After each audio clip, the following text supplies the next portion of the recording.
Kripasanam Marian ഉടമ്പടി ധ്യാനത്തിലേക്ക് നമ്മൾ ഭക്തിപൂർവ്വം പ്രവേശിക്കുകയാണ്. ഈശോയുടെ നമുക്ക് ഹൃദയത്തിൽ നന്ദി പറയാം.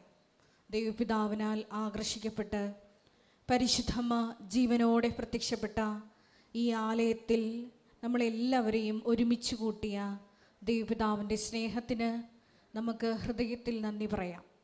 നമുക്കെല്ലാവർക്കും അറിയാവുന്നതുപോലെ 2004 ഡിസംബർ 7-ാം തീയതി ഉച്ചകഴിഞ്ഞ് 2:30 ഇതുപോലൊരു ആരാധന മധ്യയാണ് ദൈവമാതാവ് സമയഘടികാരം നെഞ്ചിൽ ചാർത്തി ഈ അൾത്താരയിൽ പ്രത്യക്ഷയായിക്കൊണ്ട് ദുരന്തം ഉണ്ടാകുവാൻ പോകുന്നു, പ്രാർത്ഥിക്കണമെന്ന വലിയ സന്ദേശം കൈമാറിയത്.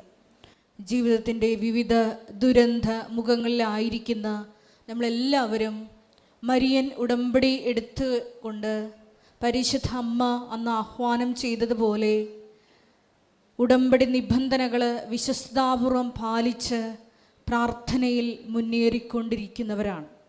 2015 മുതൽ കൃപാസനത്തിൽ വന്ന് തീർത്ഥാടക ഉടമ്പടി എടുത്തു പോയിട്ടുള്ള എല്ലാ മക്കളെയും ഈ അൾത്താരയിൽ സമർപ്പിച്ച് ഒരു നിമിഷം നമുക്ക് പ്രാർത്ഥിക്കാം. 2020 മുതൽ ഓൺലൈനായി ഉടമ്പടിയെടുത്ത് പ്രാർത്ഥിക്കുന്ന ലോകത്തിൻ്റെ വിവിധ ഭൂഖണ്ഡങ്ങളിലായിരിക്കുന്ന സഹോദരങ്ങളെ ഈ അൾത്താരയിൽ സമർപ്പിച്ച് ഒരു നിമിഷം നമുക്ക് പ്രാർത്ഥിക്കാം.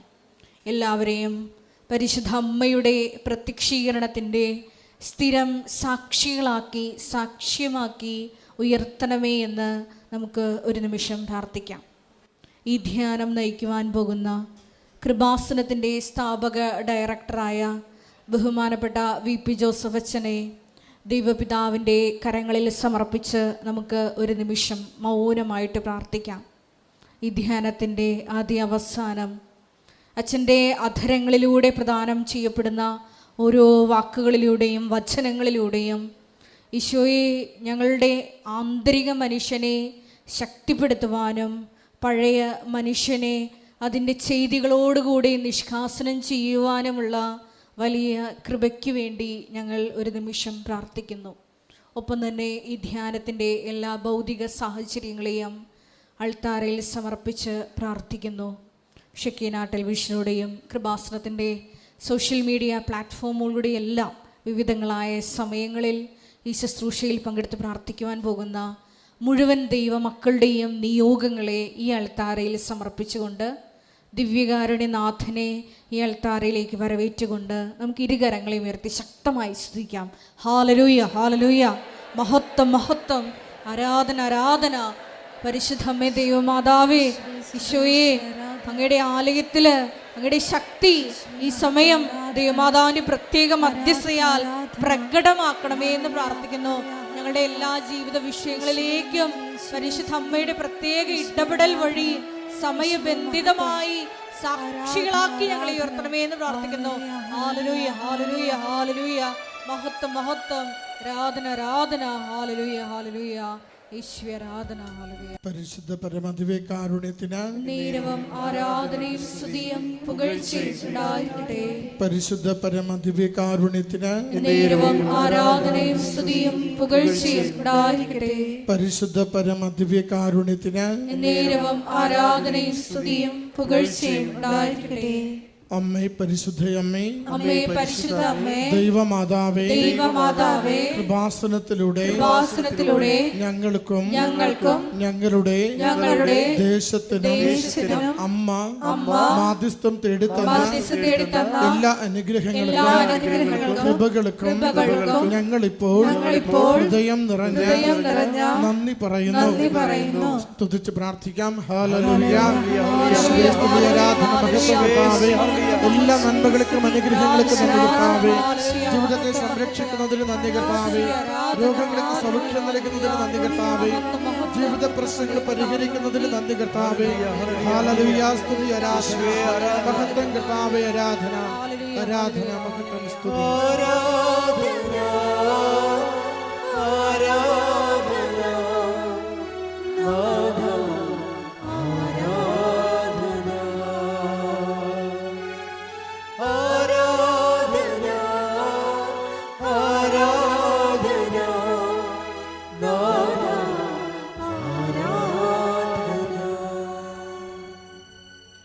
പരിശുദ്ധ പരമദിവ്യകാരുണ്യത്തിന് നേരവും ആരാധനയും സ്തുതിയും പുകഴ്ചയും ഉണ്ടായിരിക്കട്ടെ. പരിശുദ്ധ പരമദിവ്യകാരുണ്യത്തിന് നേരവും ആരാധനയും സ്തുതിയും പുകഴ്ചയും ഉണ്ടായിരിക്കട്ടെ. പരിശുദ്ധ പരമദിവ്യകാരുണ്യത്തിന് നേരവും ആരാധനയും സ്തുതിയും പുകഴ്ചയും ഉണ്ടായിരിക്കട്ടെ.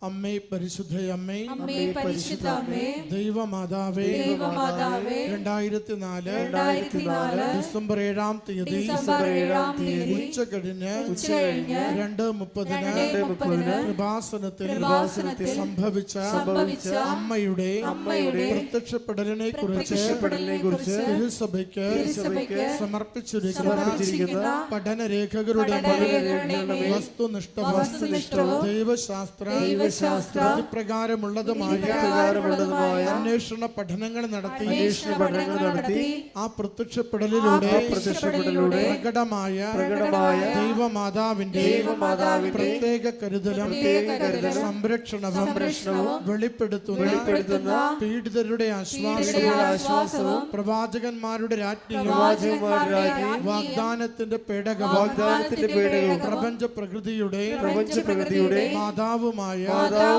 പരിശുദ്ധമ്മയുടെ ഭക്തി തിരുസഭയിൽ കൂടുതൽ പ്രചരിച്ച് ജീവിതത്തിന്റെ ദുരിത ദുരന്ത അവസ്ഥകളിൽ അകപ്പെട്ട് കഴിയുന്ന അനേകായിരം മക്കൾക്ക് ദൈവത്തിന്റെ സാന്നിധ്യവും കൂടുതൽ അനുഭവിക്കുക വഴി ആത്മീയ വിശുദ്ധിയും ദൈവശക്തിയും കൈവരിക്കുവാൻ ഞങ്ങളുടെ കുടുംബങ്ങളെ ഇടയാക്കണമേ. നമുക്കൊരുമിച്ച് സ്തുതിച്ച് പ്രാർത്ഥിക്കാം. ഹല്ലേലൂയ. യേശുവേ യേശുവേ സ്തുതി ആരാധന മഹത്വം കർത്താവേ. യേശുവേ ആരാധന അനുഗ്രഹിക്കണമേ കർത്താവേ. അച്ഛന്റെ വചനത്തിലൂടെ ഞങ്ങളെ സൗഖ്യപ്പെടുത്തണമേ കർത്താവേ. അച്ഛന്റെ ദർശനങ്ങളിലൂടെ ജീവിതത്തെ മാറുവാൻ സഹായിക്കണമേ കർത്താവേ. എല്ലാ ക്ലേശാനുഭവങ്ങളിൽ നിന്ന് മോചിപ്പിക്കണമേ കർത്താവേ. ഏത് നിയോഗത്തോടെ ആലയത്തിൽ വന്നിരിക്കണമേ.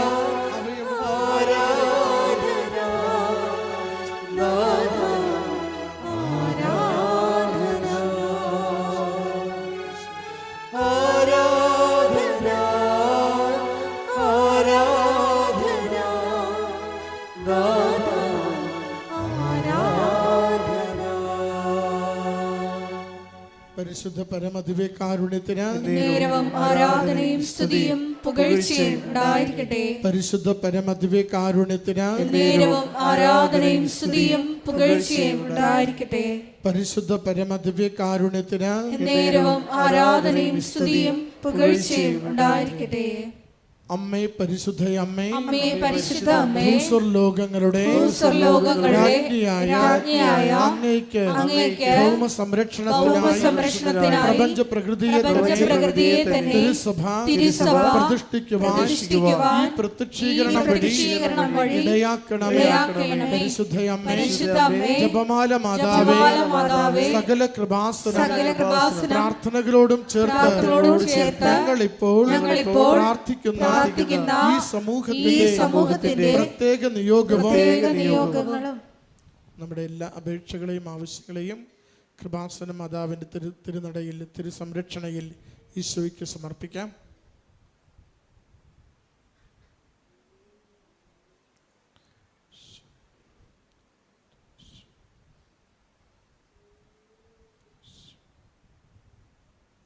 അമ്മയുടെ പ്രത്യക്ഷീകരണത്തിന്റെ ഈ അനുഗ്രഹവേളയിൽ ഞങ്ങൾക്ക് സാധിച്ചു തരുവാൻ കനിയണമേ. ആമേൻ. നമുക്ക് ഒരുമിച്ച് പ്രാർത്ഥിക്കാം, സ്തുതിക്കാം. ആരാധന മഹത്വകർത്താവേ, ആരാധന അനുഗ്രഹിക്കണമേ കർത്താവേ. കൃപകളാൽ നിറയ്ക്കണമേ കർത്താവേ. സൗഖ്യം നൽകി അനുഗ്രഹിക്കണമേ കർത്താവേ. പ്രശ്നങ്ങളെ പരിഹരിക്കണമേ കർത്താവേ. ഹല്ലേലൂയ. സ്തുതി കർത്താവേ. ആരാധന മഹത്വം, ആരാധന സ്തുതി കർത്താവേ. ആരാധന. ഹല്ലേലൂയ. നമുക്കെല്ലാവർക്കും എഴുന്നേറ്റ് നിന്നുകൊണ്ട് ഗായക സംഘത്തോട് ചേർന്ന് കരങ്ങളടിച്ച് ദൈവസ്നേഹത്തോടെ ദൈവത്തെ മഹത്വപ്പെടുത്തി പാടി പ്രാർത്ഥിക്കാം.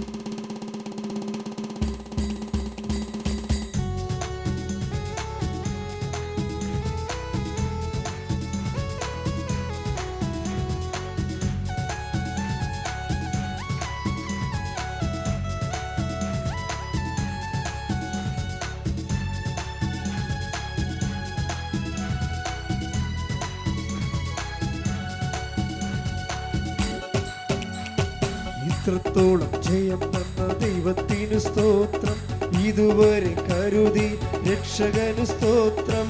ഇത്രത്തോളം ജയം തന്ന ദൈവത്തിന് സ്തോത്രം, ഇതുവരെ കരുതിയ രക്ഷകന് സ്തോത്രം. ഇനിയും കൃപ തോന്നി കരുതിടണേ, ഇനിയും നടത്തണേ തിരുഹിതം പോ. ഇനിയും കൃപ തോന്നി കരുതിടണേ, ഇനിയും നടത്തണേ തിരുഹിതം. ഇത്രത്തോളം ജയം തന്ന ദൈവത്തിന് സ്തോത്രം, ഇതുവരെ കരുതി രക്ഷകന് സ്തോത്രം. ഇനിയും കൃപ തോന്നി കരുതിടണേ, ഇനിയും നടത്തണേ തിരുഹിതം പോ. ഇനിയും കൃപ തോന്നി കരുതിടണേ, ഇനിയും നടത്തണേ തിരുഹിതം പോ. സ്തുതിക്കട്ടെ. ഹല്ലേലൂയ, ഹല്ലേലൂയ, യേശുവേ, ഹല്ലേലൂയ.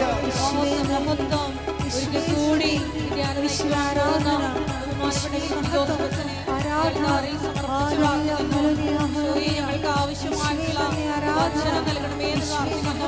വചനം കേൾക്കുമ്പോൾ അത് ഹൃദയത്തിൽ സ്വീകരിച്ച് പുറപ്പെടുവിക്കുവാൻ ഞങ്ങളെ അഭിഷേകം ചെയ്യണമേ എന്ന് പ്രാർത്ഥിക്കുന്നു.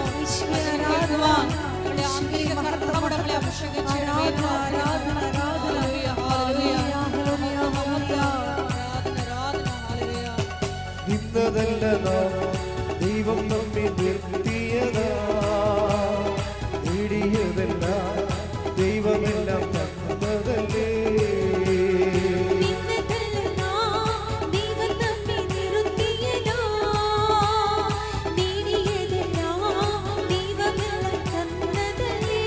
ഉറക്കെ ചേർന്ന് പാടാം.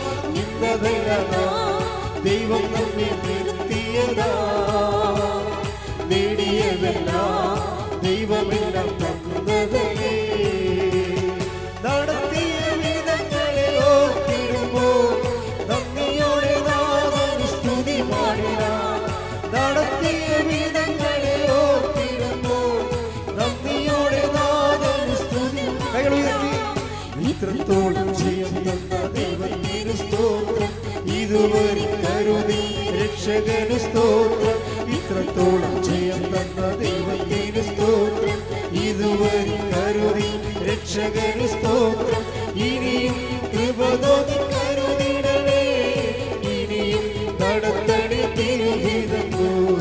ഇനിയും കൃപ തോന്നി കരുതിടണേ, ഇനിയും നടത്തണേ തിരുഹിതം. സ്തുതിക്കാം. ഹല്ലേലൂയ, ഹല്ലേലൂയ, ഹല്ലേലൂയ, യേശുവേ.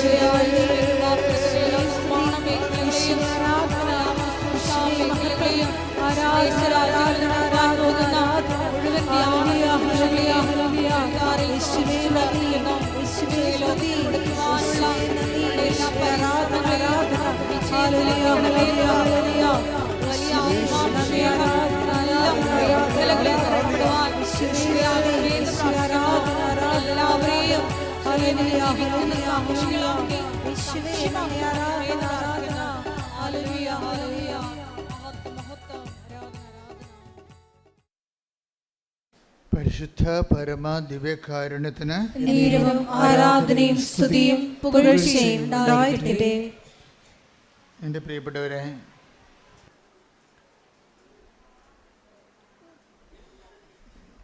ഈ കാലഘട്ടത്തിലെ കാലത്തിൻ്റെ വരദാനമായി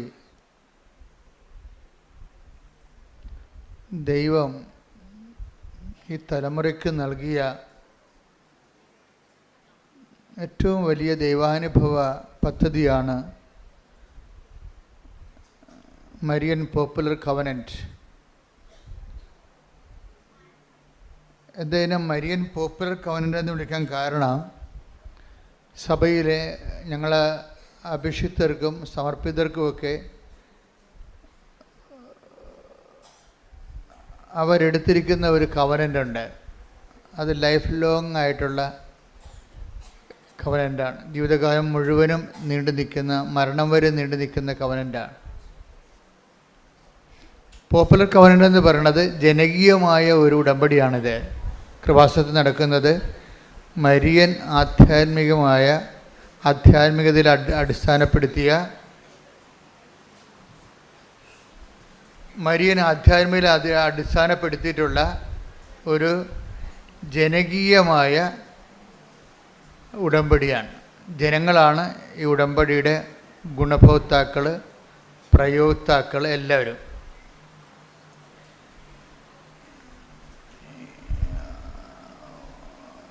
ഇതൊരു ഉടമ്പടി ഒരു താൽക്കാലികമായ ഒരു ചെറിയൊരു കാലഘട്ടം, 90 ദിവസം. അങ്ങനെ ഒരു ഷോർട്ട് ടൈമാണ് ഉടമ്പടിയുടെ കാലദൈർഘ്യമെന്ന് നമുക്ക് പൊതുവെ പറയാമെങ്കിലും that is not actually, it is not practical. പൊതുവെ പറയാം ഇത് 90 ദിവസത്തെ വിഷയമാണെന്ന് പറയാമെങ്കിലും നമുക്കറിയാം ഇതിൻ്റെ എല്ലാ കവനൻറ്റുകളും, ഇപ്പം നിങ്ങളുടെ വിവാഹം, ക്രൈസ്തവ വിവാഹം ഒരു കവനൻ്റാണ്. പക്ഷേ ഭർത്താവ് മരിച്ചു കഴിയുമ്പോഴോ ഭാര്യ മരിച്ചു കഴിയുമ്പോഴോ ആ കവനൻ്റ് ഡിസോൾവ് ആയിപ്പോവും.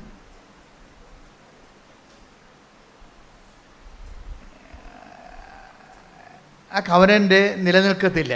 ആരെങ്കിലും ജീവിത പങ്കാളി അവർ തമ്മിലല്ലേ കവനൻ്റ് ഉടമ്പടി. സുഖത്തിലും ദുഃഖത്തിലും സമ്പത്തിലും ദാരിദ്ര്യത്തിലും മരണം വരെ വേരുപിരിയായി ജീവിക്കാവുന്ന ദൈവത്തിൻ്റെ സന്നിധിയിൽ അവർ ചെയ്യുന്ന വാഗ്ദാനമാണ് ഉടമ്പടി. പക്ഷേ അതിൽ ഭർത്താവോ ഭാര്യയോ മരിച്ചു കഴിഞ്ഞാൽ ഉടമ്പടി ക്യാൻസലാവും. നമ്മളൊരു ഫിസിക്കൽ ക്യാൻസലേഷനാണ്. മനസ്സുകൊണ്ടൊരിക്കലും നമ്മൾക്ക് ജീവിത പങ്കാളി മരിച്ചു പോയാലൊന്നും ആൾക്കാർ അത് മരണം വരെ അംഗീകരിക്കത്തില്ല. അത് മനസ്സിൽ നമുക്കത് മാറുന്നില്ല. പക്ഷേ സ്ഥാപനിക ജംഗമ ഭൗതികമായ മേഖലകളിൽ അത് റദ്ദാവും. ഇപ്പം നമ്മൾ ഓപ്പറേഷൻ തിയേറ്ററിൽ കയറ്റുകയാണ്, ഭർത്താവ് മരിച്ചു പോയി, ഒപ്പിടുന്ന ആരാണ്? മകന്, അല്ലെങ്കിൽ ഒന്ന് ഒപ്പിടുക, അത്രയേ ഉള്ളൂ. അപ്പോൾ ഒപ്പിടാൻ ആരുമില്ലല്ലോ. അപ്പോൾ ഫിസിക്കൽ എൻറ്റിറ്റി യാഥാർത്ഥ്യം അവിടെ ഇല്ല. പക്ഷേ അതുകൊണ്ട് തന്നെ ഈ വിവാഹം എന്ന് പറയുന്നത് പോലും ഒരു ടെമ്പറൽ കമ്മിറ്റ്മെൻറ്റാണ്. തൻ്റെ ഒരാൾ ജീവിച്ചിരിക്കുന്നവരെ മാത്രമേ ആ ഉടമ്പടിക്ക് ആയുസ്സുള്ളൂ. പക്ഷേ മരിയൻ ഉടമ്പടി വരുമ്പോൾ കുറച്ച് പ്രോബ്ലംസ് ഉണ്ട്. അത് അറിഞ്ഞുകൊണ്ട് വേണം നിങ്ങളത് ചെയ്യാൻ. എന്താ പ്രോബ്ലം എന്ന് വെച്ച് കഴിഞ്ഞാൽ ഇതിൽ ഒരാളും മരിക്കണില്ല, അതാണ് കുഴപ്പം. ആരാ മരിക്കാത്ത? നമ്മളാ? അത് ദൈവം മരിക്കണില്ല. അപ്പോൾ നിങ്ങൾ ചിലപ്പോൾ ഉടമ്പടി ഒരു കാലഘട്ടത്തേക്കാണ് എടുക്കണമെന്ന് നിങ്ങൾ ധരിക്കുമായിരിക്കും. പക്ഷേ നമ്മൾ എടുക്കണത് ആൾ ദൈവമായത് കൊണ്ട് തന്നെ ഞാൻ എന്താ ഇങ്ങനെ സംസാരിക്കണമെന്നറിയാമോ? ഈ ദിവസങ്ങൾ എൻ്റെ മനസ്സിൽ ഞാനൊരു സ്ഥലത്ത് പ്രാർത്ഥിക്കാൻ പോയി. ഞാൻ എപ്പോഴും പോകണത് എവിടെയാണെന്നറിയാമല്ലോ? വേളാങ്കണ്ണിയിലേ പോകത്തുള്ളൂ. അങ്ങനെ എല്ലായിടത്തും പോകത്തില്ല. അമ്മയടുത്താണ് പോകണത് എല്ലായിടത്തും. അപ്പോൾ ഇന്ന് അതിനേക്കാൾ കൂടുതൽ ജനങ്ങൾ ആധ്യാത്മികമായി ഇവിടെ കൃപാസനത്തിൽ വരണത് ആൾക്കാർ ആധ്യാത്മികമായ ലക്ഷ്യത്തോടെയാണ്. വേളാങ്കണ്ണിലൊക്കെ ചിലർ പോകുന്നത് ടൂറിസം ഉദ്ദേശത്തിലാണ്. അംഗവും കാണാൻ, താളിയും പറിക്കാം, പ്രാർത്ഥിക്കുകയും ചെയ്യാം, കറങ്ങി അടിക്കാമെന്ന്. അങ്ങനെയൊന്നും കൃപാസനത്തിൽ ആരും വരത്തില്ല. കറക്കവക്കാലം കുറക്കാനേ വരത്തുള്ള ആൾക്കാർ. കൃപാസനം അത്ര കണ്ട് ദൈവത്തിൻ്റെ തനത് കൈവപ്പോടുകൂടി ജനങ്ങളെ വിശുദ്ധീകരിക്കുകയും ശക്തീകരിക്കുകയും നിലനിർത്തുകയും വളർത്തുകയും അതിജീവിക്കാൻ വേണ്ടി നിങ്ങളെ സഹായിക്കുകയും ചെയ്യുന്നുണ്ട്. എങ്കിലും ഈ തിരക്കിൽ നിന്ന് വിട്ടു നിൽക്കാൻ വേണ്ടി ഞാൻ ദിവസങ്ങളിൽ ഇങ്ങനെ ഒന്ന് പ്രാർത്ഥിക്കാൻ പോയ ദിവസങ്ങളിലൊക്കെ നിരന്തരമായിട്ട് എൻ്റെ മനസ്സിലും ട്രെയിനിൽ, വാഹനങ്ങളിലും എല്ലായിടത്തും എൻ്റെ മനസ്സെപ്പോഴും പ്രാർത്ഥന തന്നെയായിരുന്നു. അപ്പോഴൊക്കെ അമ്മ പറഞ്ഞുകൊണ്ടിരുന്നത്, ഈ ആൾക്കാരോട് നീ 90 ദിവസം എന്ന് പറയണത് 90 ദിവസത്തിൽ കൂടുതൽ എടുക്കാൻ കപ്പാസിറ്റി ഉള്ളവരുണ്ട്, അതാണ് പ്രശ്നം. അതെനിക്ക് ഭയങ്കര ഇഷ്ടപ്പെട്ടു. അമ്മ പറഞ്ഞത്, ഈ ആൾക്കാരോട് നീ 90 ദിവസം എന്ന് പറയുന്നുണ്ട്, അതിൽ ഏറ്റവും ലീസ്റ്റായിട്ടുള്ള ആൾക്കാരുണ്ട്. അധികകാലങ്ങളൊക്കെ ഇങ്ങനെ ആധ്യാത്മികതയിൽ നിലനിൽക്കാൻ കഴിവില്ലാത്ത ബലഹീനമായിട്ട് ആൾക്കാരുണ്ട്. ചില ആൾക്കാർ നല്ല ശക്തന്മാരാണ്. അവർക്ക് 90 അല്ല, ഒരു 90 ആണ്ട് പറഞ്ഞാലും അവരതിൻ്റെ നിലനിൽക്കും. അവരെ നീ ഷോർട്ട് ടേൺ ചെയ്യരുത്. അവർക്ക് നൽകിയിട്ടുള്ള ദൈവിക കൃപ 90 ദിവസത്തേക്ക് നീ നിലനിർത്തരുത്. അവർക്ക് ലെറ്റ് ദം ഡു ഇറ്റ്. അവരാ കൃപയിൽ നിലനിൽക്കട്ടെ എന്നൊരു ആശയമാണ് അമ്മ പറയണത് പുതുതായിട്ട്. അതായത് നിങ്ങൾക്ക് ഇപ്പോൾ ചിലപ്പോൾ തിരിയുണ്ടാകത്തില്ല, കയ്യിൽ തിരിയുണ്ടാകത്തില്ല, ചില ഉപ്പുണ്ടാകത്തില്ല എന്ന് പറഞ്ഞാൽ ഉടമ്പടി എങ്ങനെയാണ് പോണത്? ഇല്ലേ? നിങ്ങളുടെ തിരി ചിലപ്പോഴേ എരിഞ്ഞ് തീരും, നിങ്ങളുടെ വെഞ്ചരിച്ച ഉപ്പുകൾ ഉപയോഗിച്ച് തീരും, പക്ഷേ നിങ്ങൾ ചെയ്ത ആൾ ജീവിച്ചിരിക്കുന്നു അല്ലേ? അപ്പോഴേ ഉടമ്പടി നിലനിൽക്കുകയാണ് ചെയ്യണത്. അത് ഈ അരൂപിയിലാണ് നിലനിൽക്കുന്നത്, ഇൻ സ്പിരിറ്റാണ് നിലനിൽക്കുന്നത്. നമ്മൾക്ക് ആ ഒരു ഉടമ്പടി ബോധം, ഉടമ്പടി എന്ന് പറയുന്നത് ഒരു ലൈഫ് ആൻഡ് കോൺഷ്യസ് ആണ്. ഉടമ്പടി എന്ന് പറഞ്ഞ ഒരു ജീവിതമാണ്, ജീവിത രീതിയുമാണ്, അതേസമയം തന്നെ ഒരു ബോധം കൂടിയാണ്. ഞാൻ എന്താണ്, എല്ലാവരും പറയത്തില്ല ഞാൻ ഉടമ്പടിയിലാണ് എന്നാണ് ആൾക്കാർ പറയണത്. സാക്ഷ്യം പറയുമ്പോൾ നമ്മൾ ശ്രദ്ധിക്കാം, ആൾക്കാർ എന്ത് മുമ്പത്തപ്പോലൊന്നുമല്ല. അതായത് ആൾക്കാർ വളരെ അളന്നും തൂക്കിയുമാണ് ഇപ്പോൾ സാക്ഷിയൊക്കെ പറയണത്. വെച്ച് കഴിഞ്ഞാൽ എന്താ പറയണതെന്ന് വെച്ച് കഴിഞ്ഞാൽ അവർ പറയും ഞാൻ ഉടമ്പടിയിലാണെന്നാണ് പറയണത്. ഞാൻ ഉടമ്പടിയിലാണ്. ആരുമായിട്ട്? ദൈവമായിട്ട് ഉടമ്പടിയിലാണെന്ന് പറയുമ്പോൾ അതായത് നമ്മുടെ ജീവിതത്തിൽ ഇനി ഇതിനേക്കാൾ വലിയൊരു ആളുമായിട്ട് നമുക്ക് ഉടമ്പടി ചെയ്യാനില്ല. അതാണ് എൻ്റെ വിഷയം. ദൈവമായിട്ട് അപ്പോൾ നമ്മളതിൽ ഭയങ്കര ഹാപ്പി ആകണം. നമുക്ക് വലിയ മുതൽ മുടക്ക് ഒന്നും ഇല്ല ഇതിൻ്റെ അകത്ത്. എന്താണ്? ബുധനാഴ്ച ഒന്ന് ഉപവസിക്കണം, ആൾക്കാരോടൊക്കെ ഒന്ന് മര്യാദയ്ക്ക് സ്നേഹത്തോടെ സൗമ്യമായിട്ടൊക്കെ ഒന്ന് പെരുമാറണം, മറ്റുള്ളവർക്കൊക്കെ പറ്റുന്ന സഹായമൊക്കെ ചെയ്യണം, സുവിശേഷം എത്തിക്കാൻ പറ്റുന്ന സ്ഥലത്തെല്ലാം എത്തിക്കണം. അപ്പം അങ്ങനെയുള്ള വളരെ മിനിമം പരിപാടിയേ ഉള്ളൂ. പക്ഷേ സുവിശേഷം എത്തിക്കുക എന്ന് വെച്ച് കഴിഞ്ഞാൽ ഇതിലിത്തിരി പാടുള്ള കാര്യമാണ്. ഞാൻ നോക്കിയിട്ട് ഇതിനകത്ത് ആകപ്പാടെ പാടുള്ള കാര്യം സുവിശേഷം എത്തിക്കുന്നതാണ്, ആണ് ഏറ്റവും പാടുള്ള കാര്യം. അതായത് പാടുള്ളതെന്ന് വെച്ച് കഴിഞ്ഞാൽ അത് ബ്ലെസ്സിങ്സിൻ്റെ പെർസ്പെക്റ്റീവിൽ അത് വരാത്തത് കൊണ്ടാണ് അങ്ങനെ വരുന്നത്. ഒരു കേവലം അനുഗ്രഹം കിട്ടിയത് കൊണ്ട് മാത്രം. ഇപ്പം നിങ്ങളുടെ വീട് വിൽക്കാം, വീട് വാങ്ങിക്കാം, നിങ്ങൾക്ക് സ്ഥലം വിൽക്കാം, സ്ഥലം വാങ്ങിക്കാം, മക്കളെ കല്യാണം കഴിപ്പിക്കാം. 25 കൊല്ലമായ മക്കൾക്ക് വരെ ദമ്പതികൾക്ക് വരെ മക്കളില്ലാത്തവരെ ഉടമ്പടിയിലൂടെ ഒരു സുപ്രഭാതത്തിൽ പെട്ടെന്ന് അവർക്ക് മക്കളെ കിട്ടിയിട്ടുണ്ട്. അങ്ങനെയും കിട്ടാം. ആഫ്റ്റർ ഓൾ ഇതിങ്ങനെയൊക്കെ കിട്ടുമ്പോഴും അതെല്ലാം ബ്ലെസ്സിങ്സാണ്. അതുകൊണ്ട് സുവിശേഷ വേലയുടെ അനുഗ്രഹം ബ്ലെസ്സിങ്സ് ആകത്തില്ല. അച്ഛൻ പറഞ്ഞ മനസ്സിലായ? അതായത് ഏറ്റവും വലിയ ഇപ്പം നിങ്ങൾക്ക് 25 കൊല്ലമായിട്ട് മക്കളില്ല, 25ാമത്തെ കൊല്ലം മക്കളെ കിട്ടി, 24ാമത്തെ കൊല്ലം മക്കളെ കിട്ടി, 23ാമത്തെ കൊല്ലം മക്കളെ കിട്ടി. അങ്ങനെ ഉടമ്പടിയിൽ സമൃദ്ധമായ സാക്ഷ്യങ്ങളാണ്. പക്ഷേ ഇതിനേക്കാൾ വലുതാണ് സുവിശേഷം കൈമാറ്റത്തിൻ്റെ സാക്ഷ്യം. ഒരു ഉടമ്പടിയിൽ ഏറ്റവും വലിയ സാക്ഷ്യം എന്താണെന്ന് എന്നോട് ചോദിച്ചാൽ ഞാൻ പറയും ജോലി കിട്ടി, അല്ലെങ്കിൽ 11 പ്രാവശ്യം IELTS എഴുതിയിട്ട് ഉടമ്പടി എടുത്തപ്പോൾ 12ാം പ്രാവശ്യം ജയിച്ചു. അതൊക്കെ അതുപോലെ തന്നെ ഇപ്പോൾ ഈ ദിവസങ്ങളിലൊരു സാക്ഷ്യം ഉണ്ടായി. സാക്ഷ്യം എന്താണെന്നറിയാവോ? അതായത് എരിമപ്പെട്ടിയിൽ നിന്ന് ജോസഫീനയും ചാക്കോയും കൂടി പറഞ്ഞ സാക്ഷ്യമാണ്. തൃശ്ശൂരെ എരിമപ്പെട്ടിയിൽ നിന്ന് ജോസഫീനയും ഈ ആഴ്ചത്തെ ഏറ്റവും നല്ല സാക്ഷ്യം. ഞാൻ കഴിഞ്ഞ ആഴ്ചയിലെ നമ്മുടെ അലക്സച്ചനോട് ഞാൻ പറയുമായിരുന്നു, അച്ഛാ ഈ ആൾക്കാർ പറയണ സാക്ഷ്യമൊന്നും സാക്ഷ്യമല്ല. ഞങ്ങൾ ഊണ് കഴിക്കാതിരിക്കുമ്പോഴൊക്കെ പറയണ എല്ലാം ഉടമ്പടിക്കാരുമായിരിക്കും, മറ്റു കാര്യങ്ങൾ അങ്ങനെ കുറച്ചേ പറയാറുള്ളൂ.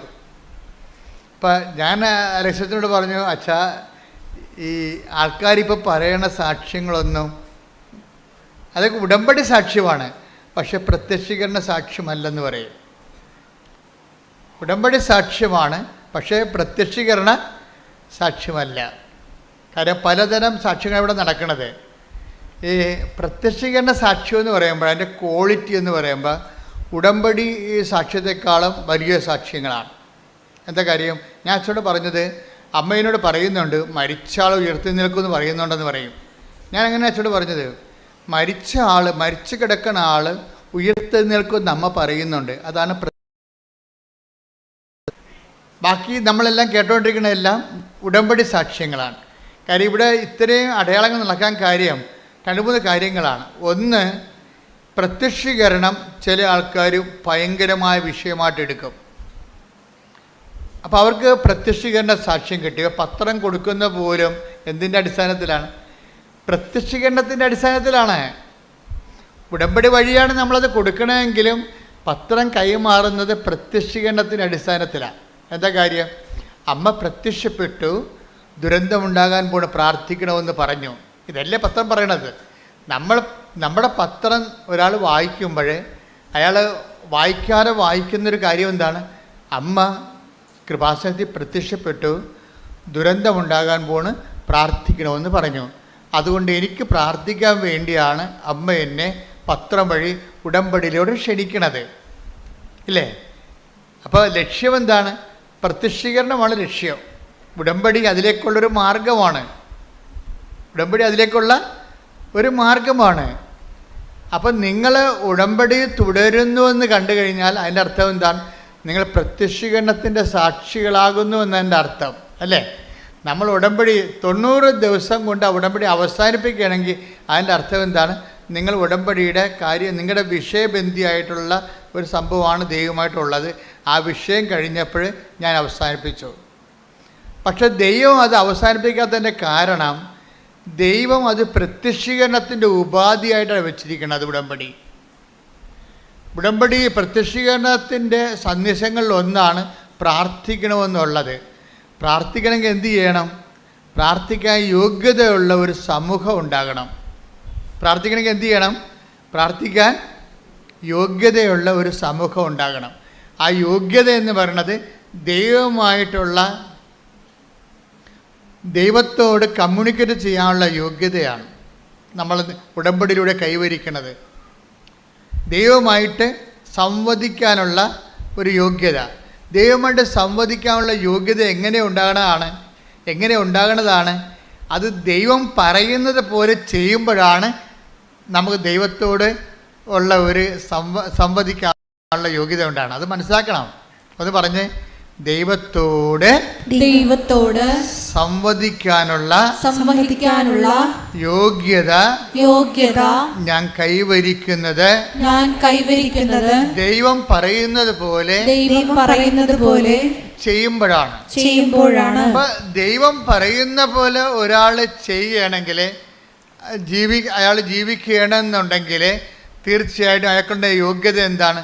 ദൈവത്തോട് കമ്മ്യൂണിക്കേറ്റ് ചെയ്യാനുള്ളൊരു യോഗ്യത അയാളെ നേടിയെടുക്കുകയാണ്. അപ്പം ഇന്നലെ ഒരു മോളിവിടെ സാക്ഷ്യം പറഞ്ഞു. അപ്പം ഞാനോർത്ത് ഇവളുടെ സാക്ഷ്യം പറയിപ്പിക്കേണ്ടിയില്ലായിരുന്നെന്ന് തോന്നി. സാക്ഷ്യം നല്ലതായിരുന്നു, പക്ഷേ അവളുടെ മനോഭാവം ശരിയല്ല. സാക്ഷ്യം നല്ലതായിരുന്നു. അപ്പോൾ അവർ പറഞ്ഞതാണോ, ഞാൻ ആദ്യം കൃപാസനത്തിൽ വന്ന് ഇങ്ങനെ നോക്കി. എല്ലാവരും പറയുന്നുണ്ടല്ലോ, ഭയങ്കര അത്ഭുതങ്ങളും അടയാളങ്ങളും നടക്കുന്നുണ്ടല്ലോ.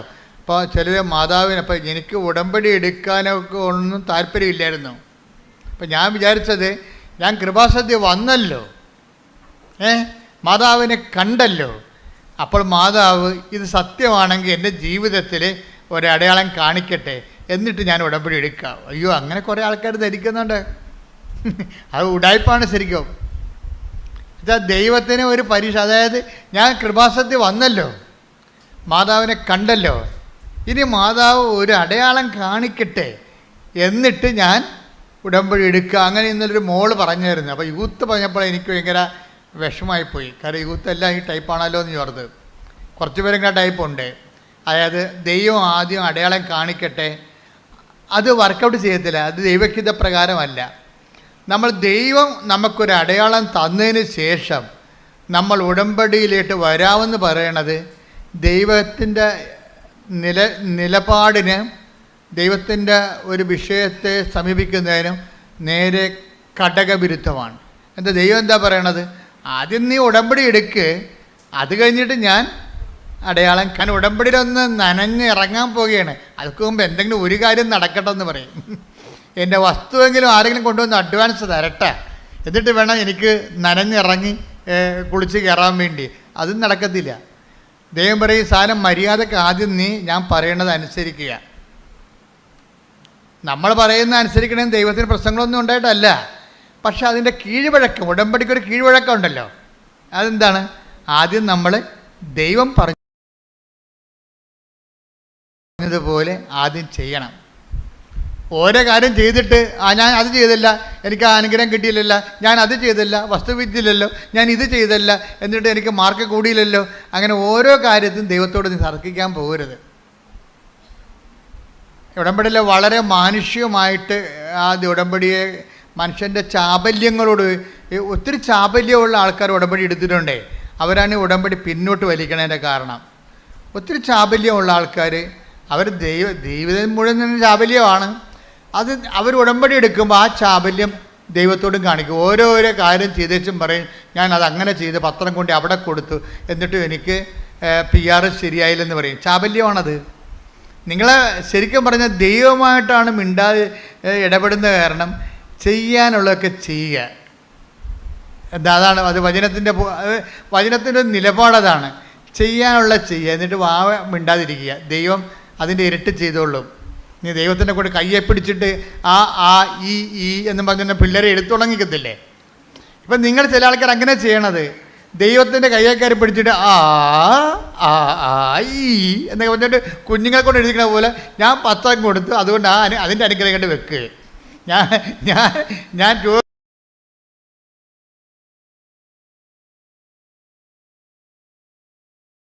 ഉടമ്പടിയിലൊന്ന് നനഞ്ഞ് ഇറങ്ങാൻ പോവുകയാണ്. അതൊക്കെ മുമ്പ് എന്തെങ്കിലും ഒരു കാര്യം നടക്കട്ടെ എന്ന് പറയും.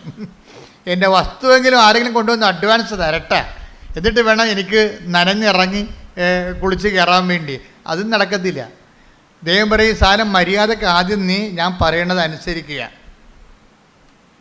നമ്മൾ പറയുന്ന അനുസരിക്കണമെന്ന് ദൈവത്തിന് പ്രശ്നങ്ങളൊന്നും ഉണ്ടായിട്ടല്ല. പക്ഷെ അതിൻ്റെ കീഴ്വഴക്കം, ഉടമ്പടിക്കൊരു കീഴ്വഴക്കം ഉണ്ടല്ലോ. അതെന്താണ്? ആദ്യം നമ്മൾ ദൈവം പറഞ്ഞതുപോലെ ആദ്യം ചെയ്യണം. ഓരോ കാര്യം ചെയ്തിട്ട് ഞാൻ അത് ചെയ്തില്ല, എനിക്ക് ആ അനുഗ്രഹം കിട്ടിയില്ലല്ലോ, ഞാൻ അത് ചെയ്തില്ല, വസ്തു വിറ്റില്ലല്ലോ, ഞാൻ ഇത് ചെയ്തില്ല, എന്നിട്ട് എനിക്ക് മാർക്ക് കൂടിയില്ലല്ലോ. അങ്ങനെ ഓരോ കാര്യത്തിനും ദൈവത്തോട് നീ തർക്കിക്കാൻ പോകരുത്. ഉടമ്പടിയിൽ വളരെ മാനുഷികമായിട്ട് ആ ഉടമ്പടിയെ മനുഷ്യൻ്റെ ചാബല്യങ്ങളോട് ഒത്തിരി ചാബല്യമുള്ള ആൾക്കാർ ഉടമ്പടി എടുത്തിട്ടുണ്ടേ. അവരാണ് ഈ ഉടമ്പടി പിന്നോട്ട് വലിക്കണതിൻ്റെ കാരണം. ഒത്തിരി ചാബല്യമുള്ള ആൾക്കാർ അവർ ജീവിതം മുഴുവൻ ചാബല്യമാണ്. അത് അവർ ഉടമ്പടി എടുക്കുമ്പോൾ ആ ചാബല്യം ദൈവത്തോടും കാണിക്കും. ഓരോരോ കാര്യം ചെയ്തേച്ചും പറയും, ഞാൻ അത് അങ്ങനെ ചെയ്ത് പത്രം കൊണ്ട് അവിടെ കൊടുത്തു, എന്നിട്ടും എനിക്ക് PR ശരിയായില്ലെന്ന് പറയും. ചാബല്യമാണത്. നിങ്ങളെ ശരിക്കും പറഞ്ഞാൽ ദൈവമായിട്ടാണ് മിണ്ടാതെ ഇടപെടുന്ന കാരണം ചെയ്യാനുള്ളതൊക്കെ ചെയ്യുക. അതാണ് അത് വചനത്തിൻ്റെ നിലപാടതാണ്. ചെയ്യാനുള്ള ചെയ്യുക, എന്നിട്ട് മിണ്ടാതിരിക്കുക. ദൈവം അതിൻ്റെ ഇരട്ടി ചെയ്തോളും. നീ ദൈവത്തിൻ്റെ കൂടെ കയ്യെ പിടിച്ചിട്ട് ഈ എന്നും പറഞ്ഞ പിള്ളേരെ എടുത്തു തുടങ്ങിക്കത്തില്ലേ. ഇപ്പം നിങ്ങൾ ചില ആൾക്കാർ അങ്ങനെ ചെയ്യണത്, ദൈവത്തിൻ്റെ കയ്യേക്കാരി പിടിച്ചിട്ട് ഈ എന്നൊക്കെ പറഞ്ഞിട്ട് കുഞ്ഞുങ്ങളെ കൊണ്ട് എഴുതിക്കണ പോലെ ഞാൻ 10 കൊടുത്തു, അതുകൊണ്ട് അതിൻ്റെ അനുഗ്രഹം കണ്ട് വെക്ക്. ഞാൻ രോഗിയെ ആശുപത്രി പോയി കണ്ടു, അതുകൊണ്ട് എൻ്റെ രോഗം ഇത് മാറ്റിത്താ. ഇങ്ങനെ ഓരോ കാര്യത്തിന് അങ്ങനെ ചെയ്യരുത്. എന്താ കാരണം? ചെയ്യാനുള്ളതൊക്കെ സന്തോഷത്തോടെ ചെയ്യണം. ആ take the word of God.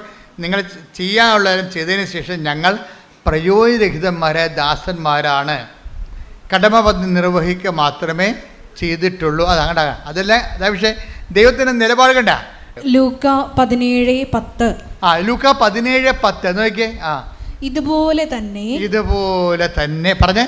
ഇതുപോലെ തന്നെ നിങ്ങളും കൽപ്പിക്കപ്പെട്ടവയെല്ലാം ചെയ്തതിന് ശേഷം കണ്ട, കൽപ്പിക്കപ്പെട്ടവയെല്ലാം പറഞ്ഞേ, കൽപ്പിക്കപ്പെട്ടതെല്ലാം ചെയ്തതിന് ശേഷം ഞങ്ങൾ പ്രയോജനമില്ലാത്ത ദാസന്മാരാണ് കടമ നിർവഹിച്ചതേയുള്ളൂ എന്ന് പറയുവിൻ.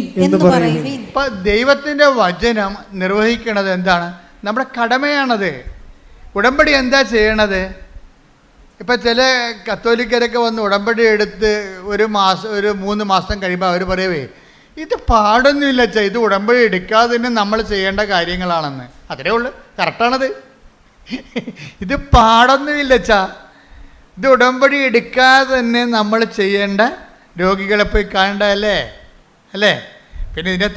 പിന്നെ ഇതിൻ്റെ വരണത് രോഗികളെപ്പോയി നമ്മൾ കാണുന്നുണ്ട്. മിക്കവാറും അവർ നമ്മുടെ കൊച്ചാപ്പന, ഇളയമ്മ, അമ്മാവന, അങ്കിള ഒക്കെ ആയിരിക്കുന്നേ ഉള്ളൂ. രോഗികളെ നമ്മൾ കാണേണ്ടതാണ്, പക്ഷെ നമ്മൾ കാണാറുണ്ട്. അതെങ്ങനെയാണ്? കേവലമായ മനുഷ്യക്കാഴ്ചയാണ് കാണുന്നത്. എന്താണ് അത്? കാണുന്ന രോഗികൾ മിക്കവാറും നമ്മുടെ പരിചയക്കാരായിരിക്കും, അല്ലെ പാർട്ടിക്കാരായിരിക്കും.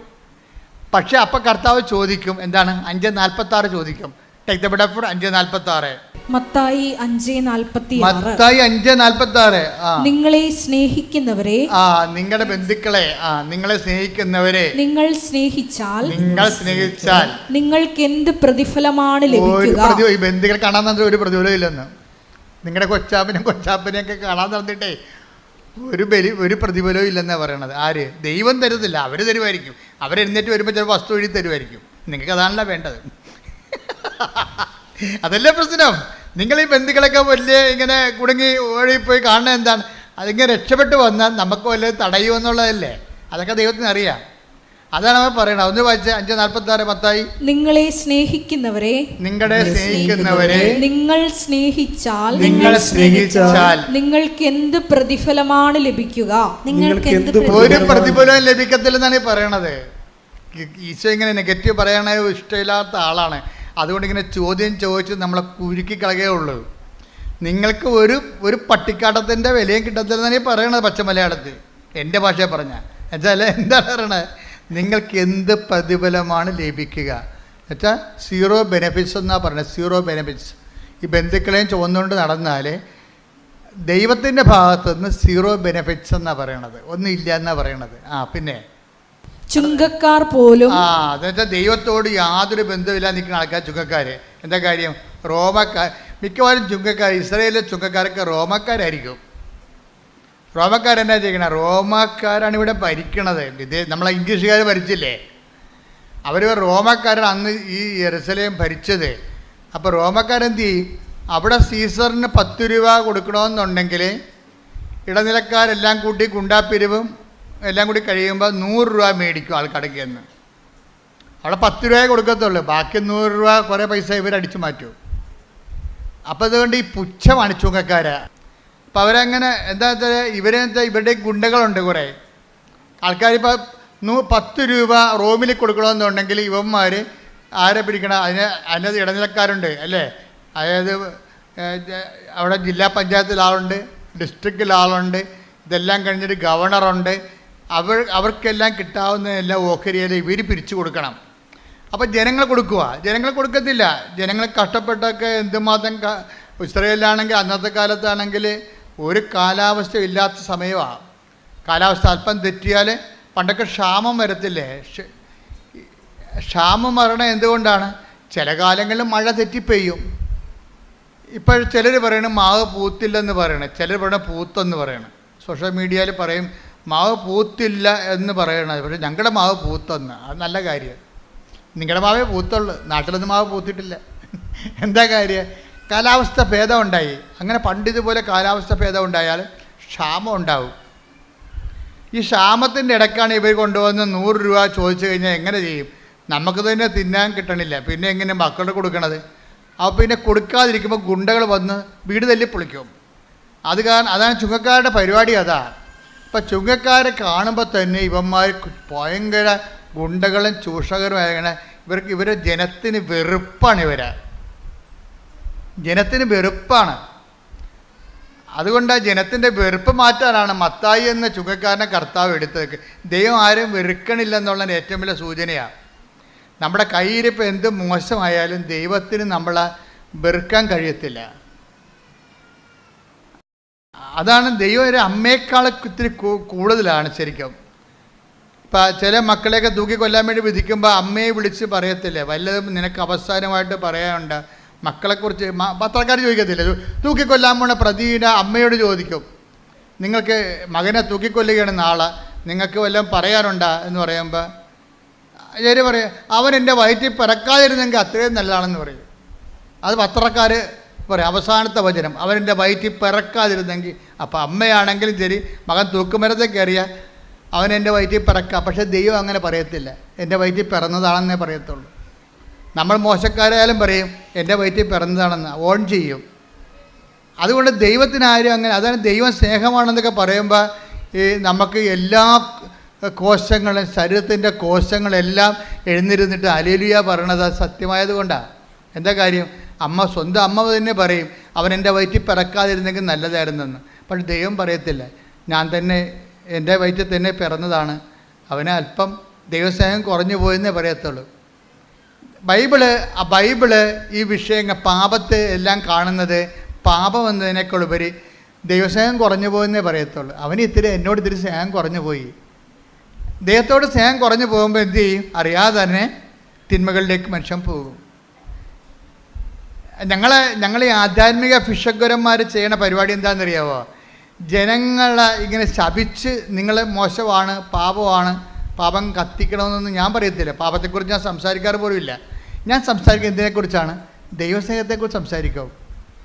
ദൈവസ്നേഹത്തെക്കുറിച്ച് സംസാരിക്കും. കുമ്പസാര കൂടി ഇരിക്കുമ്പോഴും ഞാൻ പറയും, മകനെ ഇരുട്ടാണെന്നും പറഞ്ഞുകൊണ്ട് നീ മൊത്തം ഇരുട്ടാണെന്ന് നിൻ്റെ കണ്ണുകൂടി അടച്ച് കളഞ്ഞേണ്ട കാര്യമില്ല.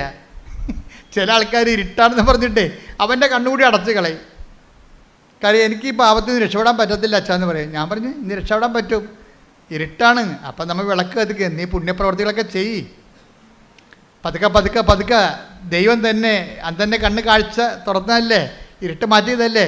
ദൈവം തന്നെ ചില പാപങ്ങളെ നമ്മൾ രക്ഷപ്പെടണമെങ്കിൽ ദൈവം തന്നെ വന്ന് നമ്മുടെ കണ്ണിൽ തൊടണം. അപ്പോൾ നമ്മളെന്ത് ചെയ്യും? അവൻ പറയണ പോലെ ഉടമ്പടി എന്ന് പറഞ്ഞാൽ ഭയങ്കര ഔഷധമാണേ. ഉടമ്പടി എന്ന് പറഞ്ഞാൽ എന്താണ്? നമ്മളെ ദൈവസ്നേഹത്തെ വളർത്തും. നിങ്ങളിതൊക്കെ ചെയ്യുമ്പോഴേ നിങ്ങൾക്ക് വസ്തുസ്നേഹമാണ് ചിലർക്ക് ഉണ്ടാകണത്. നിങ്ങളിപ്പോൾ ചെയ്യുന്നില്ലേ, ഓരോ കാര്യങ്ങൾ ചെയ്യുന്നില്ലേ? രോഗികളെ കാണുന്നുണ്ട്, സുവിശേഷ വേല ചെയ്യുന്നുണ്ട്. അപ്പം നിങ്ങൾക്ക് പലർക്കും ദൈവസ്നേഹമല്ല ഉണ്ടാകണത്. എന്താ ഉണ്ടാകണത്? വസ്തുസ്നേഹം എന്ന് പറയും, അല്ലെങ്കിൽ വിഷയസ്നേഹം. എന്താണ് കാര്യം? ഞാനിങ്ങനെ ചെയ്യുമ്പോൾ എനിക്ക് ഒന്നെങ്കിൽ എൻ്റെ കാണാതെ പോയ ഭർത്താവ് തിരിച്ചു വരും, അപ്പോഴും വ്യക്തിസ്നേഹമായില്ലേ അല്ലേ? അല്ലെങ്കിൽ എൻ്റെ പഠിക്കാത്ത മകൻ പഠിക്കാൻ തുടങ്ങും, അപ്പോൾ എന്തായാലും അപ്പോഴും വ്യക്തിസ്നേഹമാണ്. അല്ലെങ്കിൽ എനിക്ക് ഞങ്ങളുടെ വീടിൻ്റെ വാതിക്കൽ കൊടുക്കാൻ പോകുന്ന സ്ഥലം മേടിക്കാൻ പറ്റും, അപ്പോൾ വസ്തുസ്നേഹമായില്ലേ? അപ്പോൾ നമ്മൾ ഉടമ്പടിയിൽ വരണത് നിങ്ങൾ ശ്രദ്ധിക്കണം. ഉടമ്പടി ലാഗ് ചെയ്യാനുള്ള കാരണം നിങ്ങളുടെ ഈ ഉടമ്പടിയുടെ സൂചി ഇരിക്കണത് ദൈവസ്നേഹത്തിലല്ല ഇരിക്കണത്. എവിടെയാണ്? വസ്തുസ്നേഹത്തിലോ വിഷയസ്നേഹത്തിലോ ആണ് ഇരിക്കുന്നത്. അതുകൊണ്ടാണ് താമസിക്കുന്നത്. അപ്പോൾ ഇപ്പം നമ്മൾ ചെയ്യുമ്പോൾ നിയോഗങ്ങളൊക്കെ വെക്കുന്നുണ്ടെങ്കിലും നിങ്ങൾ നിയോഗം അല്ല ഉടമ്പടി ലക്ഷ്യം. കഴിഞ്ഞ ദിവസങ്ങളിലേ ഞാനിവിടെ ഇതില്ലേ അതായത് നമ്മുടെ ഡെയിലി ബ്രെഡ് അവിടെ സ്റ്റുഡിയോയിൽ നിൽക്കിയിരുന്നു.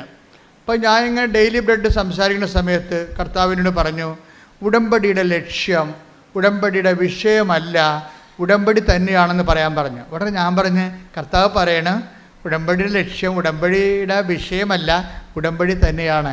അത് എനിക്കൊരു ബോധം ഉണ്ടായി. അപ്പോഴും ഉടമ്പടി ലക്ഷ്യം നമുക്ക് നിയോഗമല്ലേ? രോഗം മാറുക, വീട് വിൽക്കുക, വീട് വാങ്ങിക്കുക, വസ്തു വാങ്ങിക്കുക, മകളെ കെട്ടിച്ച മകൾക്ക് കുഞ്ഞുങ്ങളുണ്ടാകുക, ഇപ്പോൾ വിഷയമല്ലേ നമുക്ക് ഉടമ്പടി ലക്ഷ്യം. പക്ഷേ ദൈവം എന്താ പറഞ്ഞതെന്നറിയാമോ? ഉടമ്പടിയുടെ ലക്ഷ്യം വിഷയമല്ല, വ്യക്തികളുമല്ല, പിന്നെ എന്താണ്? ഉടമ്പടി തന്നെയാണ്. ഒന്ന് പറഞ്ഞ്, ഉടമ്പടിയുടെ ലക്ഷ്യം ഉടമ്പടി തന്നെയാണ്. എന്ന് വെച്ചാൽ എന്താണ് ഉടമ്പടി? ദൈവവും ഞാനും തമ്മിലുള്ള ഉടമ്പടി ബന്ധമാണ് ഉടമ്പടി. ദൈവവും ഞാനും തമ്മിലുള്ള ബന്ധമാണ്. അത് ദൈവവും ഞാനും തമ്മിലുള്ള ബന്ധമാണോ ഉടമ്പടിയാണോ നിനക്ക് പ്രധാനം, ഉടമ്പടിയുടെ വിഷയമാണോ എന്നറിയാൻ വേണ്ടി ചില കാര്യങ്ങൾ ദൈവം ചെയ്യാതെ പോകും. അപ്പോൾ നമ്മളെ സഹായിക്കാൻ ആരെങ്കിലും ഉണ്ടാകണം. അതുകൊണ്ടാണ് ഞാൻ ഇടയ്ക്ക് പരിശുദ്ധാത്മാവിനെക്കുറിച്ച് പറയണത്. ഇപ്പോൾ ഉടമ്പടി ലക്ഷ്യം വിഷയമാണോ വ്യക്തിയാണോ, അല്ല ഉടമ്പടി ലക്ഷ്യം ഉടമ്പടി തന്നെയാണോ, ഉടമ്പടിയുമായിട്ടുള്ള ദൈവത്തോടുള്ള ബന്ധമാണോ എന്ന് നമ്മൾ അറിയാൻ വേണ്ടി ചില കാര്യങ്ങൾ നടക്കാതെ പോകും. അപ്പോൾ നടക്കാതെ പോകുമ്പോൾ നിങ്ങൾ എന്ത് ചെയ്യണം? കർത്താവേ, നടന്നാലും നടന്നില്ലെങ്കിലും ഉടമ്പടിക്ക് മാറ്റമില്ല. കാര്യം എൻ്റെ ബന്ധം നീയുമായിട്ടാണ്. മനസ്സിലായില്ലേ? ഒന്ന് പറഞ്ഞ്, കർത്താവേ ഉടമ്പടി നടന്നാലും നടന്നില്ലെങ്കിലും ഉടമ്പടിയുടെ ലക്ഷ്യം ഉടമ്പടി തന്നെയാണ്. അത് നീയുമായിട്ടുള്ള സ്നേഹവും ബന്ധവുമാണ്. ഉടമ്പടി നടക്കാതിരിക്കുമ്പോൾ അങ്ങ് പറഞ്ഞതുപോലെ ചെയ്തുകൊണ്ട് ഞാൻ എന്റെ ജീവിതം ഉടമ്പടിയോടെ മുന്നോട്ട് പോകാൻ എന്നെ അനുഗ്രഹിക്കണമേ. ശ്രുതിക്കട്ടെ.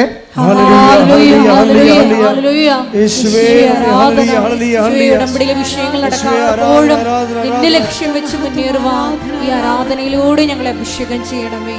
ജീവിതം അവൻ പറയുന്നത്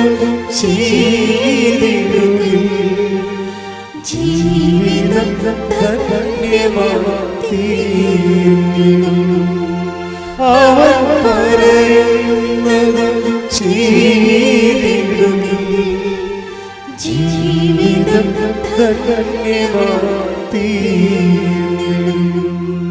പരിശുദ്ധ പരമ ദിവ്യകാരുണ്യത്തിന് ആരാധനയും സ്തുതിയും പുകഴ്ചയും ഉണ്ടായിരിക്കട്ടെ. പരിശുദ്ധ പരമ ദിവ്യകാരുണ്യത്തിന് ആരാധനയും സ്തുതിയും പുകഴ്ചയും ഉണ്ടായിരിക്കട്ടെ.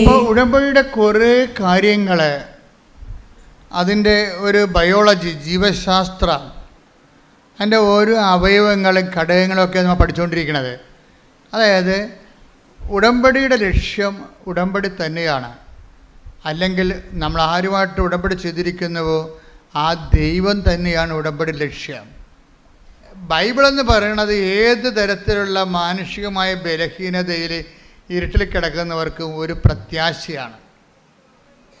ഏത് പാപാവസ്ഥയിൽ കിടക്കുന്നവന് ഒരു പ്രത്യാശ കൊടുക്കും. എന്താണ്? അന്ധകാരത്തിൽ കിടക്കുന്നവർ ഒരു പ്രകാശം കണ്ടു. Take the word of God. സ്തുതിക്കട്ടെ. ഹല്ലേലൂയ, ഹല്ലേലൂയ, ഹല്ലേലൂയ, ഹല്ലേലൂയ, ഹല്ലേലൂയ, ഹല്ലേലൂയ. യേശുവേ നന്ദി. ഹല്ലേലൂയ, ഹല്ലേലൂയ, ഹല്ലേലൂയ. യേശുവേ ആരാധന, ആരാധന. മത്തായി 4:16 ഭയങ്കരമായൊരു വചനമാണിത്. അതായത് മത്തായി 4:16. അന്ധകാരത്തിൽ സ്ഥിതി ചെയ്തിരുന്ന ജനങ്ങൾ പറഞ്ഞ അന്ധകാരത്തിൽ സ്ഥിതി ചെയ്തിരുന്ന ജനങ്ങൾ വലിയ പ്രകാശം കണ്ടു.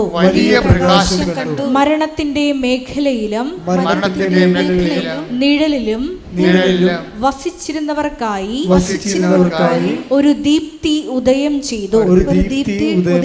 അതായത് മരണം എന്ന് പറഞ്ഞാൽ എന്താണ്? പാപം തന്നെയാണ്. പാപത്തിന്റെ ശമ്പളം മരണം. അതാണ് പാപത്തിന്റെ ശമ്പളം മരണം. സ്തുതിക്കട്ടെ. ഹല്ലേലൂയ, ഹല്ലേലൂയ, ഹല്ലേലൂയ. യേശുവേ ആരാധന, ആരാധന, ആരാധന. യേശുവേ നന്ദി, മഹത്വം, മഹത്വം. ഹല്ലേലൂയ, ഹല്ലേലൂയ, ഹല്ലേലൂയ. റോമ 6:22. റോമ 6:22. പാപത്തിന്റെ വേതനം മരണമാണ്. പാപത്തിന്റെ ശമ്പളം പറഞ്ഞേ. പാപത്തിന്റെ ശമ്പളം മരണമാണ്. മരണമാണ്. റോമായുടെ കൂടെ പാപത്തിന്റെ ശമ്പളം മരണമാണ് എന്ന് പറയുന്ന വചനത്തിന്റെ കൂടെ വായിച്ചേ. മത്തായി 4:16. മത്തായി 4:16. അന്ധകാരത്തിൽ സ്ഥിതി ചെയ്തിരുന്ന ജനങ്ങൾ വലിയ പ്രകാശം കണ്ടു. അന്ധകാരത്തിൽ സ്ഥിതി ചെയ്തിരുന്ന ജനങ്ങൾ വലിയ പ്രകാശം കണ്ടു. മരണത്തിന്റെ മേഖലയിലും. മരണത്തിന്റെ മേഖല എന്ന് പറഞ്ഞാൽ എന്താണ്? അഗ്നിപർവ്വതത്തിന് താഴ്വര എന്നല്ല എൻ്റെ അർത്ഥം. പാപത്തിന്റെ മേഖലയിലെ കാര്യം എന്താണ്? പാപത്തിന്റെ ശമ്പളം മരണമാണ്. അപ്പം മരണത്തിൻ്റെ മേഖല എന്ന് പറഞ്ഞാൽ എന്താണ്? പാപത്തിന് ഒരു മേഖല തന്നെയുണ്ട്. പാപത്തിന് വലിയൊരു മേഖലയുണ്ട്. അപ്പോൾ ആ മേഖലയിൽ താമസിക്കുന്ന ആൾക്കാരുണ്ട് പാപത്തിന്. അപ്പോൾ ഒരു ഈ പാപത്തിൻ്റെ ഒരു സിൻ സോൺ എന്ന് പറയാവുന്ന സിൻ സോൺ എന്ന് പറയുമ്പോൾ അത് ഒരു പാപമായിട്ട് വരത്തില്ല. ഒരാളിന് ഒരു പാപം ഉണ്ടെങ്കിൽ അതിന് മുഴുവൻ ഒരു സോണിൽ തന്നെ ആ മുഴുവൻ പാപമായിരിക്കും. ഇപ്പം ഞാനൊരു സ്ഥലത്ത് ചെന്നപ്പോൾ ഇവിടെ അതിരപ്പള്ളി പണ്ട് ഞാൻ പോയിട്ടുള്ളതാണ്. 70-75 പോയിട്ടുള്ളതാണ്. അപ്പം അന്ന് പോയപ്പോൾ അവിടേക്ക് എണ്ണപ്പനയില്ലേ. ഇപ്പം ചെല്ലുമ്പോൾ മുഴുവൻ എണ്ണപ്പനയാണ്. കഴിഞ്ഞ ദിവസങ്ങളിൽ കഴിഞ്ഞ 2-3 മാസം മുമ്പ് ഞാൻ പോയപ്പോൾ ആ എണ്ണപ്പനയുടെ ആ കാട്ടിക്കുടിയൊക്കെ വെറുതെ ചുമ്മാ പ്രാർത്ഥിച്ചുകൊണ്ട് പോയി. എന്താ പോയെന്ന് വെച്ചാൽ ഭയങ്കരമായൊരു കുളിർമയാണ്. അപ്പം അത് ഈ പെണ്ണപ്പനയുടെ മേഖലയാണ്. ഇതുപോലെ ഒരു പനയായിട്ടൊന്നും ഉണ്ടാകത്തില്ല. പാപത്തിൻ്റെ ഒരു പനയായിട്ടുണ്ടാകത്തില്ല. ഒരു മേഖലയായിരിക്കും ഉണ്ടാകുന്നത്. ഈ മേഖല, പാപത്തിൻ്റെ മേഖലയിൽ എന്ത് ചെയ്യണം? അവൻ വലുതാകണം, ഞാൻ ചെറുതാകണം. അപ്പം ഞാനെന്ന് പറഞ്ഞ കാര്യം അത്ര കുറച്ച് അട്ടേക്കപ്പെടപ്പൊടി അവൻ വലുതാകണം, ഞാൻ ചെറുതാകണം. യോഹന്നാൻ 3:30. യോഹന്നാൻ 3:30. അവൻ വളരുകയും. അവൻ എന്ന് പറഞ്ഞാൽ ആരാണ്? അയാള്. ഉടമ്പടിയിൽ എന്താ സംഭവിക്കേണ്ടത്? യോഹന്നാൻ 3:30 സംഭവിക്കണം. എന്താണ്? അവൻ വലുതാകുകയും ഞാൻ കുറയുകയും വേണം. അവിടെയാണ് ഒരു പ്രശ്നം. അപ്പം 2 പ്രോസസ്സാണ് നടക്കുന്നത് ഒരേ സമയത്ത്. എന്താ കാര്യം? അവൻ വലുതാകുകയും ചെയ്യണം, പിന്നെ എന്താണ്? ഞാൻ കുറയുകയും ചെയ്യണം. യോഹന്നാൻ കുറയണ കാര്യമല്ല, ഞാൻ എന്ന് പറയുന്ന ഒരു സംഭവമില്ലേ? എന്താണ് ഞാനെന്ന് പറയുന്നത്? എന്താണ്? അഹം. ക്രിസ്ത്യാനിറ്റി ഒരിക്കലും അഹം ബ്രഹ്മാസ്മി എന്ന് പറയത്തില്ല. എന്താ കാര്യം? അഹത്തിന് ബ്രഹ്മാസ്മി ആകാനൊന്നും പറ്റത്തില്ല. അവിടെ ഞാനെന്ന് പറയുന്ന സംഭവമുണ്ട്. എന്താ കാര്യം? ഞാനെന്ന് പറയുന്നത് എന്താണ്? ഞാൻ, ബൈബിൾ പറയും, ഞാൻ ദുർഭകനായ മനുഷ്യൻ. ആരെങ്കിലും എന്നെ രക്ഷിച്ചാൽ മാത്രമേ ഞാൻ രക്ഷപ്പെടത്തുള്ളൂ. എന്താ കാര്യം? എന്നെക്കൊണ്ട് തന്നെ എന്നെ രക്ഷിക്കാൻ പറ്റത്തില്ല. പിന്നെ അതാണ് അത്. Take the word of God. 7:24 റോമ 7:24 ഞാൻ ദുർഭകനായ മനുഷ്യൻ. ഇതാണ് ഞാൻ എന്ന് പറയണത്. എന്താണ് ഞാൻ? എന്താണ്? ഒരു ഗതികെട്ട മനുഷ്യനാണ്. എന്താണ്? ഞാൻ ഇച്ഛിക്കുന്ന നന്മയല്ല. Take the word of God. വായിച്ചോളൂ. ഞാൻ ദുർഭകനായ മനുഷ്യൻ, മരണത്തിന് അധീനമായ ഈ ശരീരത്തിൽ നിന്ന്. അവിടെ മരണമെന്ന് പറഞ്ഞാൽ പാപമാണ്. എന്ന് പറഞ്ഞാൽ ഞാൻ ദുർഭകനായ മനുഷ്യൻ. പാപത്തിന്.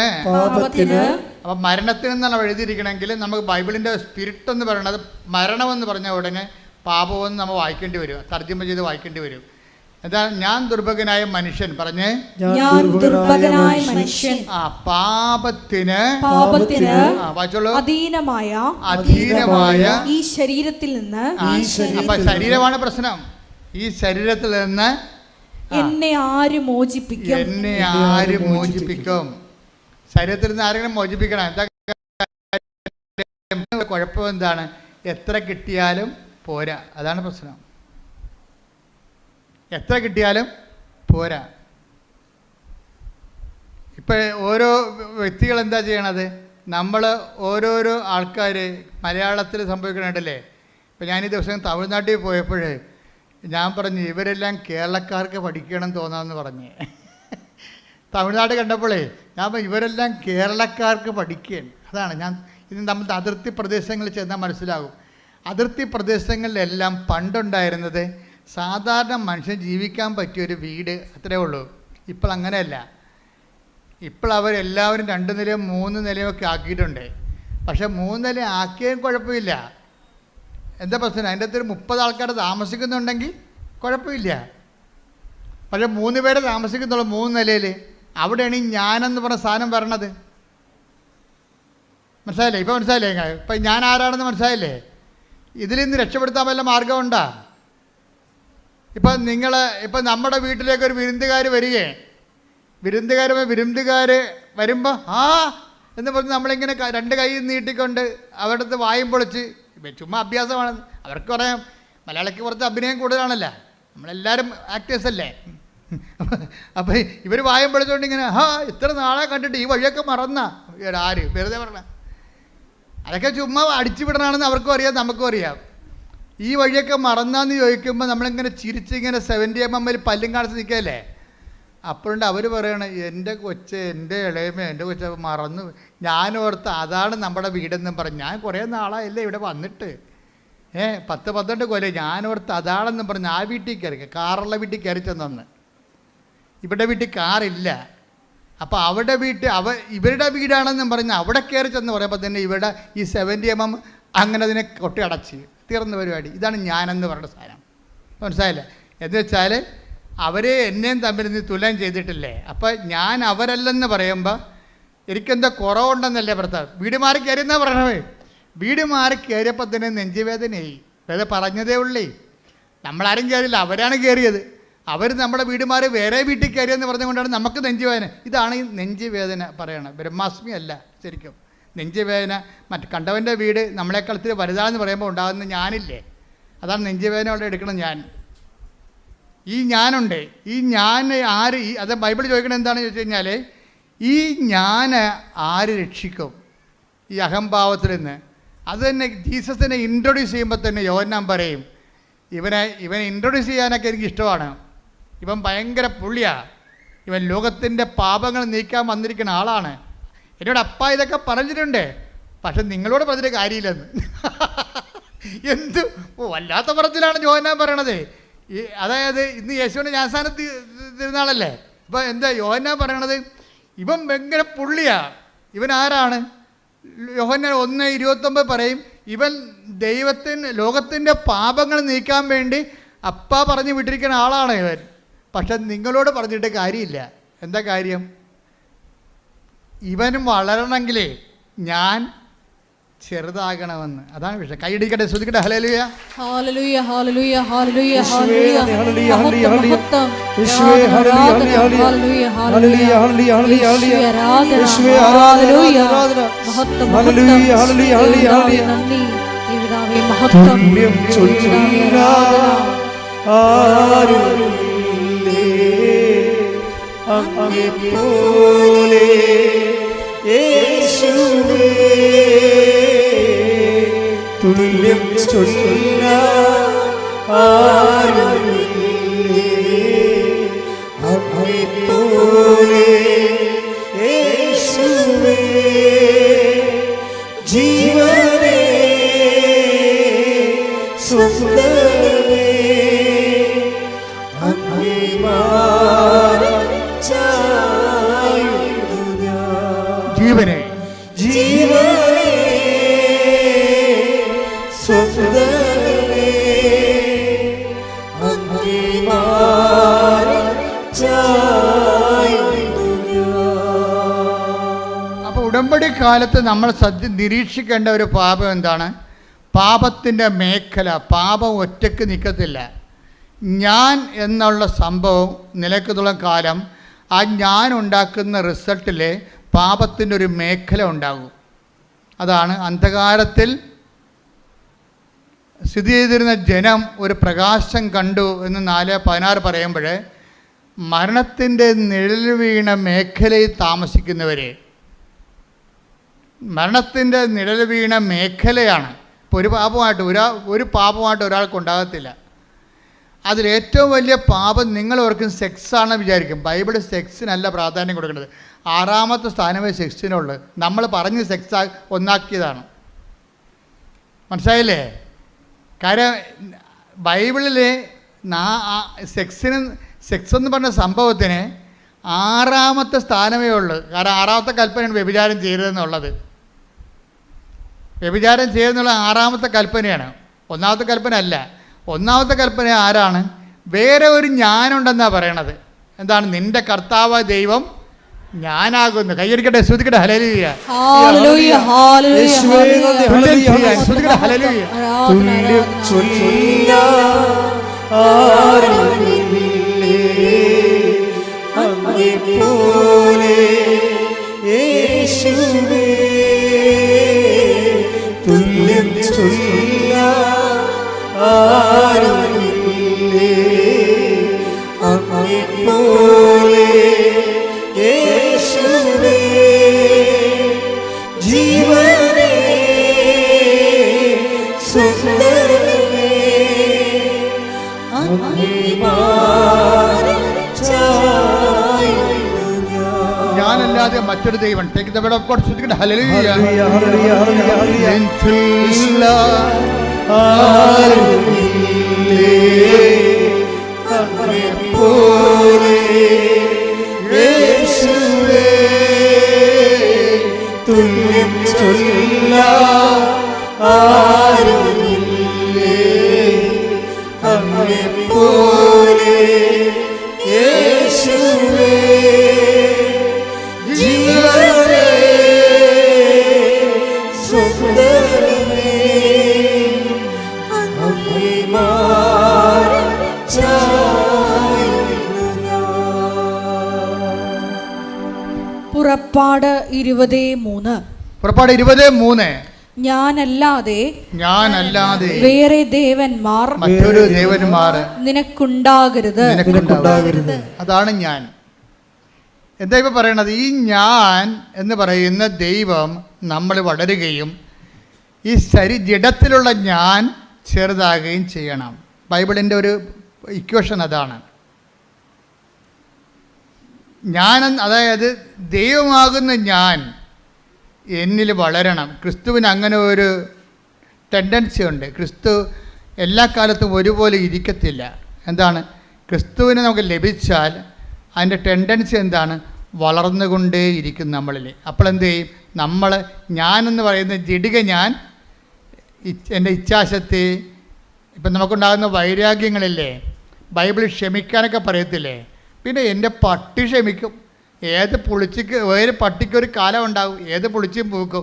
എൻ്റെ പുളിച്ചും പൂക്കും. അപ്പോൾ ഞാൻ അവിടെ ആരെങ്കിലും എന്തെങ്കിലും നമ്മൾ അവോയ്ഡ് ചെയ്ത് കഴിഞ്ഞാൽ ഉടനെ ഹർട്ടാകും നമ്മൾ. ഇതാണ് ഞാൻ, ജഡിക ഞാനെന്ന് പറയുന്നത്. ഈ ദൈവം നമ്മൾ വളർന്നു കഴിയുമ്പോൾ അതൊക്കെ നമ്മൾ കണ്ടില്ല കേട്ടില്ല എന്ന് വെക്കും. പോകാൻ പറ, പൊയ്ക്കട്ടെ, കളയട്ടത്. ദൈവനാമത്തിൽ നമ്മളത് കണ്ടില്ലെന്ന് വെക്കും. ഈ ക്ഷമ വളരുമ്പോൾ അതിൻ്റെ കൂടെ ക്ഷമ എന്ന് പറയുന്നത് എന്താണ്? സഹിക്കുന്ന സ്നേഹമാണ്. അതാരാണ്? ക്രിസ്തു തന്നെയാണ്. ക്രിസ്തുവിൻ്റെ അനുഭവ തലങ്ങളാണ് സഹിക്കുന്ന സ്നേഹം. ഇപ്പം സഹിക്കുന്ന സ്നേഹമാണ് നിന്നിൽ വളർന്നു വരണമെന്നുണ്ടെങ്കിൽ, ഇപ്പം നിൻ്റെ അയൽവാസി പല പരിപാടിയും കാണിച്ചിട്ടുണ്ട്. ഏറ്റവും വലിയ അയൽവാസി കാണിക്കുന്ന പരിപാടി എന്താണ്? വേസ്റ്റ് കൊണ്ടുപോകും നമ്മുടെ മുറ്റത്തിലും അല്ലെങ്കിൽ നമ്മുടെ വെയിലിപ്പുറത്തിലും. നമ്മളില്ലാത്ത സമയത്ത് നോക്കി നമ്മുടെ സാധനം എടുത്തുകൊണ്ട് പോകും. എൻ്റെ അച്ഛൻ എങ്ങനെ പ്രാർത്ഥനയ്ക്ക് വരാണ്? മനുഷ്യൻ്റെ കണ്ണ് വെട്ടി അപ്പം അടിച്ചുകൊണ്ട് പോകുമെന്ന് പറയും.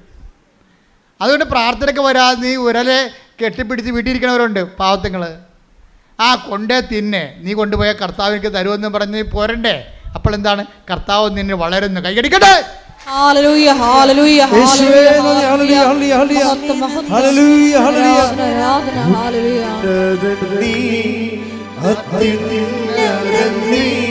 നിന്നെപ്പോലൊരു ദൈവമില്ല. ഉന്നതനീ, അത്യുന്നതനീ, നിന്നെപ്പോലൊരു ദൈവമില്ല. അത്ഭുതവാ, അതിശയവാ, നീ മാത്രം ദൈവമെന്നും. അത്ഭുതവാ, അതിശയവാ, നീ മാത്രം ദൈവമെന്നും. അപ്പോൾ യോഹന്നാനോട് പറഞ്ഞേ, വേറെ ഒരുത്തൻ നമ്മുടെ കൂടെ ജോർദാൻ്റെ അക്കരെ ഉണ്ടായിരുന്ന ആളില്ലേ, അങ്ങേര് നിന്നെപ്പോലെ ജ്ഞാനസ്ഥാനം കൊടുക്കാൻ തുടങ്ങിയെന്ന് പറഞ്ഞ്. കർത്താവിന് വാസ്തവത്തിൽ ജ്ഞാനസ്ഥാനം ആരെ കൊടുക്കേണ്ട ഒരു കാര്യമില്ലാഞ്ഞ് യോഹന്നാനെ കൊണ്ട് ഈ സിറ്റുവേഷൻ ക്രിയേറ്റ് ചെയ്തിട്ട് യോഹന്നാനെ കൊണ്ട് ഈ പ്രബോധനം പറയിപ്പിക്കണമായിരുന്നു. അതിനുവേണ്ടിയാണ് ഒരു ജ്ഞാനസ്ഥാനം കൊണ്ട് കൊടുത്തത് കർത്താവ്. അപ്പോൾ കർത്താവ് ജ്ഞാനസ്ഥാനം കൊടുക്കുന്ന പരിശുദ്ധാത്മാവിലാണ്, വെള്ളത്തിലല്ല, പശ്ചാത്താപത്തിൽ ജ്ഞാനസ്ഥാനമല്ല. അത് ഏൽപ്പിച്ചിരിക്കുന്ന യോഹന്നാനെയാണ്. എന്നിട്ടും കർത്താവ് ജ്ഞാനസ്ഥാനം കൊടുത്തത് ഈ സിറ്റുവേഷൻ ക്രിയേറ്റ് ചെയ്യുകയാണ്. എന്താണ്? ജ്ഞാനസ്ഥാനത്തിലൂടെ, സഹനത്തിലൂടെ നമ്മുടെ ഇഷ്ടങ്ങൾക്ക് അനിഷ്ടമായി. ജ്ഞാനസ്ഥാനം എന്ന് പറയുന്നത് എന്താണ്? നമ്മുടെ ഇഷ്ടത്തിന് അനിഷ്ടമായി ബെൻഡായിട്ട് വേറെ ഇഷ്ടം വരും. ആരുടെ ഇഷ്ടം വരും? വേറെ ഒരു ഞാനുണ്ട്, ദൈവത്തിൻ്റെ ഇഷ്ടം വരും. അതിനാണ് ജ്ഞാനസ്ഥാനം എന്ന് പറയുന്നത്. അതിന് ദൈവേഷ്ടത്തിന് ഞാൻ എണ്ണത്തിന് തയ്യാറാക്കുന്നതാണ് ജ്ഞാനസ്ഥാനം. അത് വെള്ളം കോരി ഒഴിക്കണ കേസുകത്ത് മാത്രമല്ല. നീ ഒരു വെള്ളം കോരി ഒഴിച്ചില്ല, നിനക്ക് കർത്താവിനെ നിൻ്റെ ഹൃദയത്തിൽ വളരണം എന്ന് നീ ആഗ്രഹിച്ചാൽ, ദൈവത്തിൻ്റെ ഇഷ്ടത്തിന് വേണ്ടി നിൻ്റെ ഇഷ്ടം മാറ്റിവെക്കാൻ തീരുമാനിച്ചാൽ അപ്പോഴും നീ ജ്ഞാനസ്ഥാനപ്പെട്ടിരിക്കുന്നു.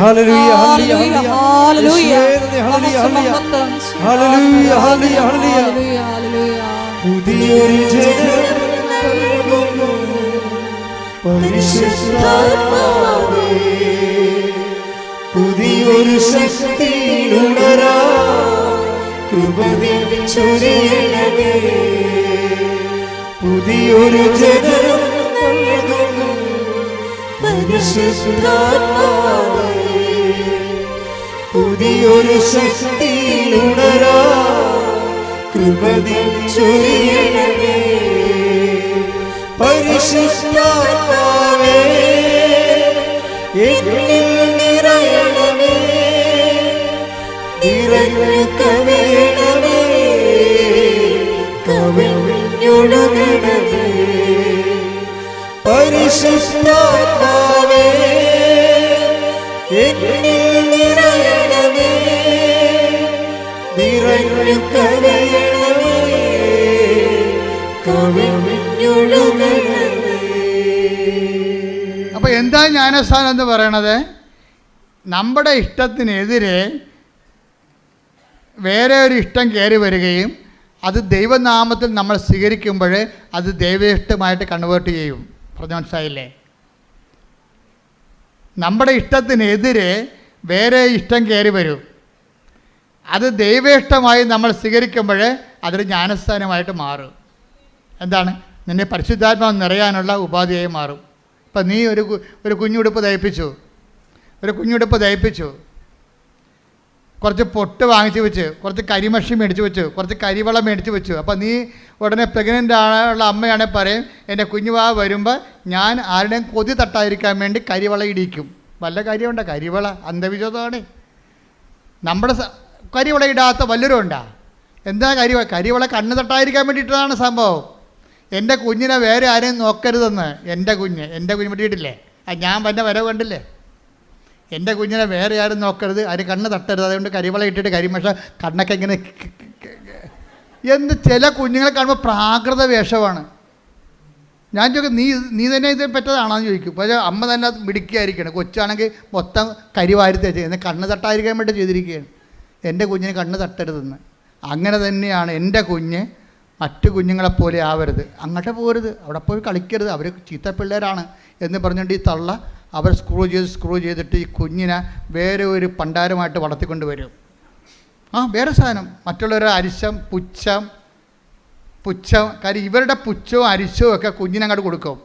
ഇതാണ് ഞാനെന്ന് പറയുന്നത്. ഈ ഞാൻ ചെറുതാകണമെന്നാണ് പറയണത്. ഇത് വെച്ചോണ്ട് ഉടമ്പടി മുന്നോട്ട് പോകത്തില്ല. മനസ്സിലായില്ലേ? ഇപ്പം എന്താണ് ഉടമ്പടി പറഞ്ഞത്? എന്താണ്? അവൻ വലുതാകണം. അവന് എല്ലാ മനുഷ്യരെയും വെറുപ്പില്ല ആരോടും. ചുങ്കക്കാരോട് പറയും, മത്തായി ഇവിടെ വന്നാൽ പറയില്ല, നിൻ്റെ കൂടെ ഞാൻ ഇരുന്ന് ഭക്ഷണം കഴിക്കണതേ 10 മനുഷ്യരെ കാണണം. അതാണ് പ്രശ്നം. കണ്ണ് നിറഞ്ഞു പോകും കർത്താവിൻ്റെ കളി കണ്ടു കഴിഞ്ഞാൽ. ചുങ്കക്കാരൻ അബോമിനൽ പേഴ്സണാണ്. ചുങ്കക്കാരന് എല്ലാവർക്കും പുച്ഛമാണ്. ഇവരെ കാണുന്നതിന് അവർ തുപ്പും. ഉടനെ അവനെ വിളിച്ച് പറയും, നിന്നെക്കൊണ്ട് കുറച്ച് പണി ദൈവത്തിനുണ്ട്, അത് ഞാൻ ചെയ്യിക്കും, നീ എൻ്റെ ചരിത്രം എഴുതും. പക്ഷേ അതിക്ക് മുമ്പ് നിന്നെ ഒന്ന് വയറ്റ് വാഷ് ചെയ്യാറുണ്ട് എനിക്ക്. ഞാൻ ഇന്ന് നിൻ്റെ വീട്ടിൽ ഭക്ഷണം കഴിക്കും. സഖ്യഭൂഷണൻ പറഞ്ഞു, നീയും ചുങ്കക്കാരനാണ്, നിന്നെക്കുറിച്ച് അഭിപ്രായ വ്യത്യാസമുണ്ട് നാട്ടിൽ. ഈ സമൂഹത്തിൽ നിന്നെക്കുറിച്ച് പേരില്ല, നിന്നെക്കുറിച്ച് ദുഷ്പേരാണ് ആൾക്കാർ പറയണത്. നിൻ്റെ പേര് കേൾക്കുമ്പോൾ തന്നെ അവരുടെ മോന്ത പോവും. അത് ഞാനൊക്കെ മാറ്റിയെടുക്കും. ഞാൻ നിൻ്റെ വീട്ടിൽ വന്ന് ഭക്ഷണം കഴിക്കും. ഈ സഖ്യഭൂഷണൻ്റെ വീട്ടിലും ഈശോ പോയി, ഈ മത്തായിയുടെ വീട്ടിലും പോയി. 2 പേരുടെ വീട്ടിലും ചെയ്തത് എന്താ? ഭക്ഷണം കഴിക്കണേ ചെയ്ത് 2 പേരുടെ വീട്ടിലും ഭക്ഷണം കഴിച്ചു. അപ്പോൾ എന്താ? അവരെ മുഖ്യധാരത്തിലേക്ക് കൊണ്ടുവരികയാണ്. എൻ്റെ ദൈവപൈത ഓർക്കുക, നീ എത്ര മോശപ്പെട്ടതാണെന്ന് ഈ സമൂഹം പറഞ്ഞാലും ദൈവം നിന്നെ ആവശ്യപ്പെടുന്നുണ്ട്. കാര്യം എന്താണ്? നീ ദൈവത്തിൻ്റെതാണ്, ദൈവത്തിന് നിന്നെ വേണം. ശ്രദ്ധിക്കട്ടെ. ഹല്ലേലൂയ.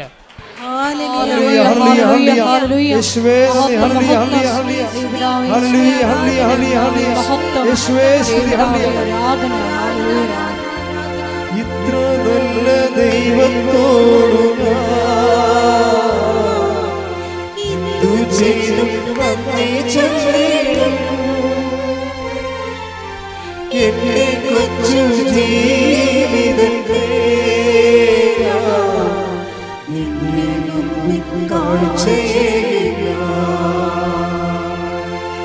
ഇത്ര നല്ല ദൈവത്തോടു ഇന്നു ചെയ്തും നന്ദി ചൊല്ലിടും. എന്റെ കൊച്ചു ജീവിതത്തെ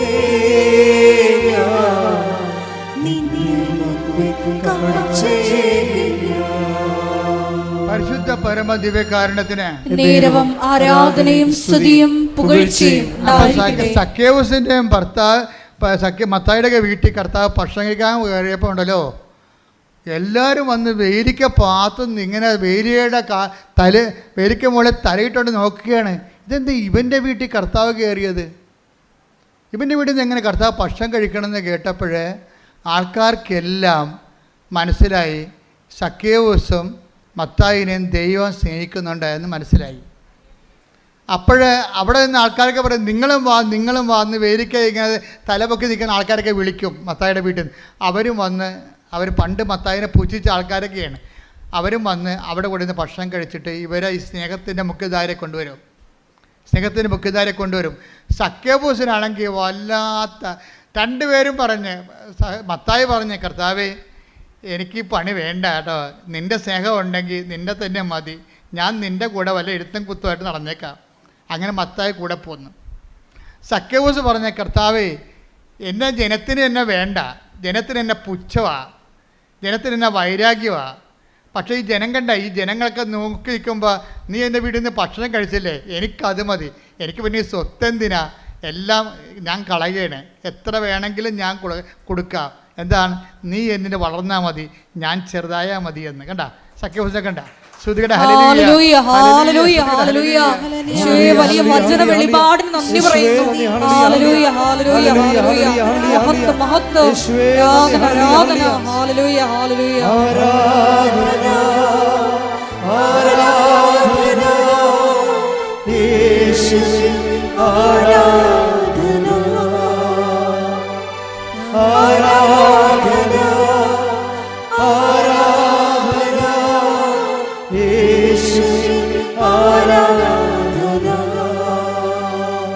അതായത് കർത്താവിൻ്റെ ഈ സ്നേഹമില്ലേ, എല്ലാവരോടും കാണിക്കുന്നൊരു സ്നേഹമുണ്ട്, ആരെയും എഴുതി തള്ളത്തില്ല. നീ ഒരു ഭയങ്കരമായ നിൻ്റെ സമൂഹവും സഭയും ഒക്കെ നിന്നെ ഇങ്ങനെ മാർജിനലൈസ് ചെയ്താലും കർത്താവ് മാർജിനലൈസ് ചെയ്യത്തില്ല. നിനക്കൊരു അവസരം തരും, നിനക്കൊരു ദിവസം തരും, നിനക്കൊരു ദിവസം ഉണ്ട്, അത് നിൻ്റെ രക്ഷയുടെ ദിവസമാണെന്ന് പറഞ്ഞുകൊണ്ട് കർത്താവ് വെയിറ്റ് ചെയ്യും. എത്ര കാലം വേണമെങ്കിലും കർത്താവ് നിനക്ക് വേണ്ടി വെയിറ്റ് ചെയ്യും. നിനക്ക് വേണ്ടി എത്ര കാലം വേണ്ടി വെയിറ്റ് ചെയ്യാൻ ഒരു ദൈവം ഉണ്ടപ്പോൾ നീ എന്തിനാ വിഷമിക്കേണ്ട? ദൈവം പോയതല്ലേ. ശ്രുതികടെ ഹല്ലേലൂയ ഹല്ലേലൂയ ഹല്ലേലൂയ ഹല്ലേലൂയ. മഹത്വം മഹത്വം യേശുവേ സ്തുതി. ആരാധന ഹല്ലേലൂയ ഹല്ലേലൂയ. യേശുവേ നന്ദി. യേശുവേ ആരാധന ആരാധന യേശുവേ ആരാധന. അതായത് സ്നേഹത്തിലെ എല്ലാവരും പറയുവേ, എൻ്റെ ഒരു പഴയ സ്നേഹിതനാണ്, ഇപ്പം ഞങ്ങൾ കണ്ടുമുട്ടിയിട്ട് കുറേ നാളായി. അതാണ് സംഭവം. അതായത് ഇപ്പോൾ അവർ നമ്മൾ കമ്മ്യൂണിക്കേഷൻ ഇല്ല. വാട്സപ്പൊക്കെ എടുത്ത് നോക്കുമ്പോഴേ പണ്ട് എന്നാ വിളിച്ചത് 2022 ഒരു മെസ്സേജ് വന്നതാണ്. ഇപ്പം ഞങ്ങൾ തമ്മിൽ കോണ്ടാക്റ്റ് ഒന്നും ഇല്ല. പക്ഷേ ഇപ്പം ഇത് നിൻ്റെ വിഷയമായത് കൊണ്ട് ഞാനൊന്ന് പറഞ്ഞു നോക്കാം, ചിലപ്പോൾ ശരിയാവും, ചിലപ്പോൾ ശരിയാകത്തില്ലെന്ന് പറയും. പക്ഷേ അങ്ങനെ ഒരു പഴയ സ്നേഹത്തിൻ്റെ ഓൾഡ് സ്റ്റോക്ക് എന്നില്ലേ നമുക്കൊക്കെ ഉണ്ട്. പക്ഷേ ദൈവത്തിൻ്റെ സ്നേഹത്തിൻ്റെ ഓൾഡ് സ്റ്റോക്കില്ല. അത് എപ്പോഴെന്ന് പറയും, നമുക്കൊക്കെ ഉണ്ട്. എൻ്റെ ഒരു പഴയ സ്നേഹിതയായിരുന്നു, ഞങ്ങൾ ഒരുമിച്ച് പഠിച്ചതാണ്, ഇപ്പം എവിടെയാണോ ആവോ. നമ്മളങ്ങനെയല്ല പറയണത്. എൻ്റെ ഒരു പഴയ സ്നേഹിതയായിരുന്നു, കോളേജിൽ ഞങ്ങൾ ഒരുമിച്ചുണ്ടായിരുന്നു, ഇപ്പം എവിടെയാണോ ആവോ എന്നാണ് നമ്മൾ പറയണത്. പക്ഷേ ദൈവം പറയത്തില്ല, എനിക്ക് പണ്ടൊരു സ്നേഹിത ഉണ്ടായിരുന്നു, ഇപ്പം എവിടെയാണോ ആവോ. അങ്ങനെ ദൈവം നിന്നോട് പറയത്തില്ല. ദൈവം പറയും ഇപ്പോഴും എൻ്റെ കൂടെ ഉണ്ടെന്ന്. അതാണ് പറയുന്നത്, ഓരോ പ്രഭാതത്തിലും അവൻ്റെ നിന്നോടുള്ള സ്നേഹം പുതിയതാണെന്ന്. ശ്രുതികണ്ട ഹല്ലേലൂയ ഹല്ലേലൂയ ഹല്ലേലൂയ ഹല്ലേലൂയ. വിലാപങ്ങൾ 3:22-23. വിലാപങ്ങൾ വിലപിച്ചുകൊണ്ട് പ്രവാചകൻ പറയണത് എന്താണെന്ന് നോക്കിയേ. കർത്താവിന്റെ സ്നേഹം ഒരിക്കലും അസ്തമിക്കുന്നില്ല. പറഞ്ഞ കർത്താവിന്റെ സ്നേഹം ഒരിക്കലും അസ്തമിക്കുന്നില്ല. അവിടുത്തെ കാരുണ്യം അവസാനിക്കുന്നില്ല. ഓരോ പ്രഭാതത്തിലും അത് പുതിയതാണ്. അവിടുത്തെ വിശ്വസ്തത ഉന്നതമാണ്. കണ്ടില്ലേ, ഉടമ്പടി വിശ്വസ്തത എന്ന് പറയുന്നത് എന്താണ്? അവിടുത്തെ വിശ്വസ്തത അചഞ്ചലമാണ്. എന്ന് വെച്ചാൽ നീ ഉടമ്പടി ഇട്ടും പോയാലും നിൻ്റെ ദൈവം നിൻ്റെ ഉടമ്പടി ഇട്ടു പോകത്തില്ല. മനസ്സിലായില്ലേ? നീ ഉടമ്പടി ഇട്ടു പോയാലും നിൻ്റെ ഉടമ്പടി, നിന്നോട് ദൈവം ചെയ്ത ഉടമ്പടി ഇട്ടു പോകത്തില്ല. അപ്പം നിങ്ങളാരും പറയരുത് പണ്ട് ഞാൻ ഉടമ്പടിയിലായിരുന്നു ഇപ്പം അല്ലെന്ന് പറയരുത്. കർത്താവ് പറയും ഇപ്പോഴും ആണെന്ന് പറയും. കാര്യം എന്താണ്? എനിക്ക് നിന്നോടുള്ള സ്നേഹം ഓരോ പ്രഭാതത്തെയും പുതിയതാണ്. കൈയടിക്കട്ടെ. ഹല്ലേലൂയ ഹല്ലേലൂയ ഹല്ലേലൂയ ഹല്ലേലൂയ യേശുവേ നന്ദി, ഹല്ലേലൂയ, ഹല്ലേലൂയ. ആരാധന ഹല്ലേലൂയ ഹല്ലേലൂയ യേശുവേ ആരാധന, ആരാധന, ആരാധന. ആരാധന ഹല്ലേലൂയ, ഹല്ലേലൂയ, ഹല്ലേലൂയ. മഹത്വം മഹത്വം ഈ ദൈവസ്നേഹം ഉണ്ടല്ലോ മക്കളെ, ഈ ദൈവസ്നേഹം ഇപ്പം നിങ്ങൾ കേട്ടില്ലേ, മനസ്സിലായില്ലേ? പാപത്തേക്കാൾ വലുതാണ് ദൈവത്തിൻ്റെ സ്നേഹം. അപ്പോൾ ദൈവത്തിൻ്റെ സ്നേഹത്തേക്കാൾ വലുതാണ് പാപമെന്ന് പറയരുത്.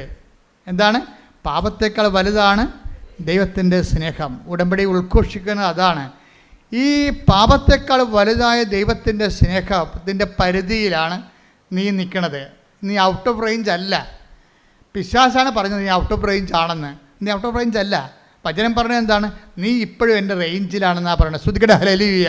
ഹല്ലേലൂയ ഹല്ലേലൂയ ഹല്ലേലൂയ ഹല്ലേലൂയ, മഹത്വം ഹല്ലേലൂയ, മഹത്വം യേശുവേ നന്ദി, ആരാധന ഹല്ലേലൂയ. ഹല്ലേലൂയ എന്റെ ഹല്ലേലൂയ കുരിശോളം വലുതാകണേ, നിന്റെ സ്നേഹത്തിൻ നിഴലാകണേ. എന്റെ കുരിശോളം വലുതാകണേ, നിന്റെ സ്നേഹത്തിൻ നിഴലാകണേ. പരിശുദ്ധ പരമ ദിവ്യകാരുണ്യത്തിന് നേരവും ആരാധനയും സ്തുതിയും പുകഴ്ചയും ഉണ്ടായിരിക്കട്ടെ. പരിശുദ്ധ പരമ ദിവ്യകാരുണ്യത്തിന് നേരവും ആരാധനയും സ്തുതിയും പുകഴ്ചയും ഉണ്ടായിരിക്കട്ടെ. അപ്പോൾ നിങ്ങളെ പാപത്തെ അഡ്രസ്സ് ചെയ്യാത്തതിന് പകരം ദൈവസ്നേഹത്തെ അഡ്രസ്സ് ചെയ്യണം. അതിൻ്റെ ഫലം എന്താണ്? സ്നേഹത്തിൻ്റെ ഫലം എന്താണ്? സ്നേഹത്തിൻ്റെ ഫലം കൃപയാണ്. പറഞ്ഞ മനസ്സിലായില്ലേ? പാപത്തെ അഡ്രസ്സ് ചെയ്യാതെ എന്തിനെ അഡ്രസ്സ് ചെയ്യണം? ദൈവസ്നേഹത്തെ അഡ്രസ്സ് ചെയ്യണം. നിങ്ങളുടെ പത്രം കൊടുക്കുമ്പോൾ ദൈവസ്നേഹത്തെക്കുറിച്ച് കൊടുക്കണം. ഇന്നലെ ചാക്കോച്ച് ഒരു അപ്പച്ചൻ സാക്ഷ്യം പറഞ്ഞു. ചാക്കോച്ച് അപ്പച്ചൻ നമ്മുടെ ആദ്യം പറഞ്ഞ ജോസഫീന അമ്മച്ചിയുടെ ഭർത്താവാണ് ചാക്കോച്ച അപ്പച്ചൻ.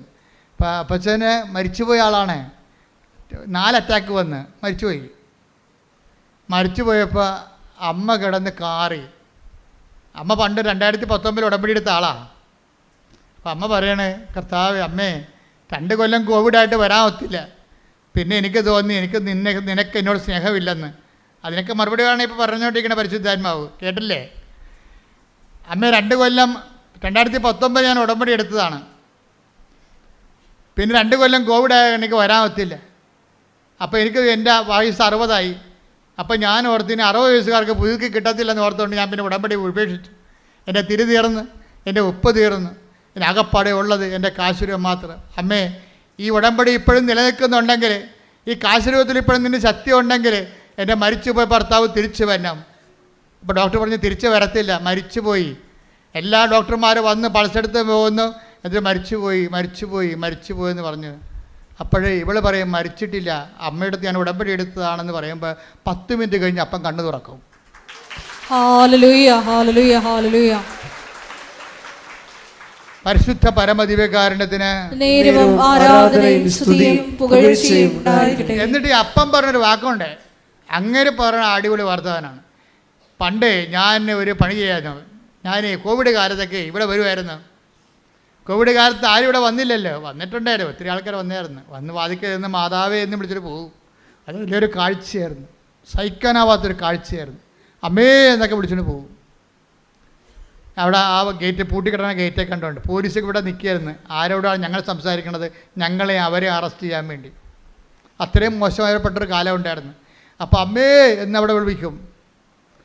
അപ്പോഴേ ഇങ്ങനെ അപ്പം അമ്മയെന്ന് വിളിച്ചെഴുതും പറയും, അമ്മയുടെ എന്തെങ്കിലും പത്രം ഉണ്ടാകുന്ന ചോദിക്കും ബാക്കി. അപ്പോൾ ഇവിടെ 90,000 പത്രം ബാക്കി വന്നായിരുന്നു. കോവിഡ് തീരുമ്പോൾ ലോക്ക്ഡൗൺ ആകുമ്പോൾ 90,000 പത്രം അമ്മയുടെ ബാക്കി വന്നായിരുന്നു.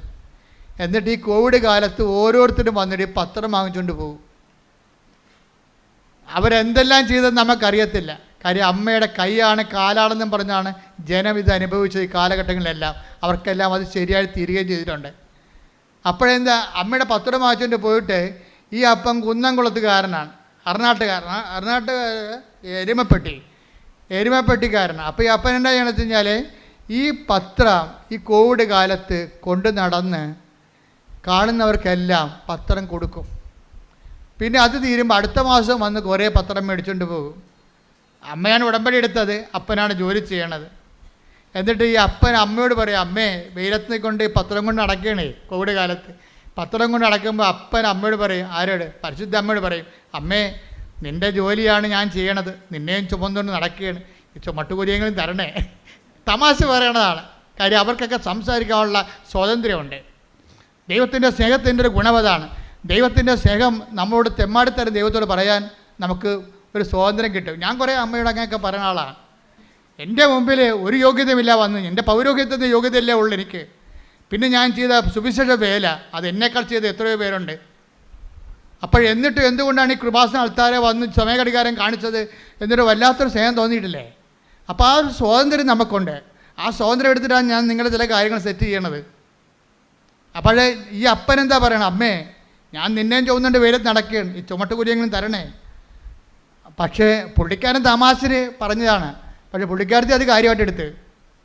ഈ 4ാമത്തെ അറ്റാക്കിൽ ആൾ വീണുപോയി, മരിച്ചതിന് ഡോക്ടർ വന്ന 3-4 ഡോക്ടർമാർ മരിച്ചെന്ന് പറഞ്ഞാണ്. പെട്ടെന്ന് ചാര നിറത്തിൽ ഒരു സ്ത്രീ വരും. അപ്പോൾ ഈ മനുഷ്യൻ ചെളിയിൽ മണ്ണിൻ്റെ അടി പൊണ്ട് ചെളി കിടക്കുകയാണ്. ഈ ചാര നിറത്തിൽ ചെളിയിലോട്ട് ഇറങ്ങി നിന്നിട്ട് ഈ മനുഷ്യൻ്റെ കയ്യെ കൂടി പിടിച്ച് വലിച്ച് മേനായിട്ട് പുറത്തോട്ട് എടുക്കണ ഇയാൾക്ക് ഓർമ്മയുണ്ട്. അപ്പോൾ ഇയാളുടെ കണ്ണ് തുറക്കും. അപ്പോഴേ ഈ ചേച്ചി വന്ന് പറയും, ഞാൻ ഉടമ്പടി മാതാവിനെ ഈ കാശുരം മാത്രമേ എൻ്റെ കയ്യിലുള്ളൂ, ഈ വെന്റിലേറ്ററിനെ പുറകുന്നതുകൊണ്ട് ഞാൻ വിളിക്കുകയായിരുന്നു, എൻ്റെ ഉടമ്പടി മാതാവേ എനിക്ക് വേറെ ആരുമില്ല, എൻ്റെ ചേട്ടൻ മാത്രമേ ഉള്ളെന്ന് പറയുമ്പോഴും ഈ ചെളിയിൽ നിന്ന് പിടിച്ച് ചാര നിറത്തിലുള്ള ചേടത്തി ഈ ആളെ പൊക്കിക്കൊണ്ട് വരണത് ഒരേ സമയത്താണ്. അപ്പോൾ അവർക്ക് രണ്ടുപേർക്കും മനസ്സിലായി കൃപാസനത്തിൻ്റെ ഉടമ്പടി നിന്ന് ഫലിക്കുകയാണ്. അന്ന് പറഞ്ഞില്ലേ, അമ്മേ ചുമട്ടുകൂലിയെങ്കിലും തരണേന്ന് ചോദിച്ചപ്പോൾ ചുമട്ടിന് എടുത്തുകൊണ്ട് വന്ന ആരാണ്? അമ്മയാണ്. ചുമട്ട് കൂലിയല്ല കൊടുത്തത്, അവനെ തന്നെ ചുമക്കണം അമ്മ ചെയ്തത്. ശ്രുതികട്ടെ ഹല്ലേലൂയ.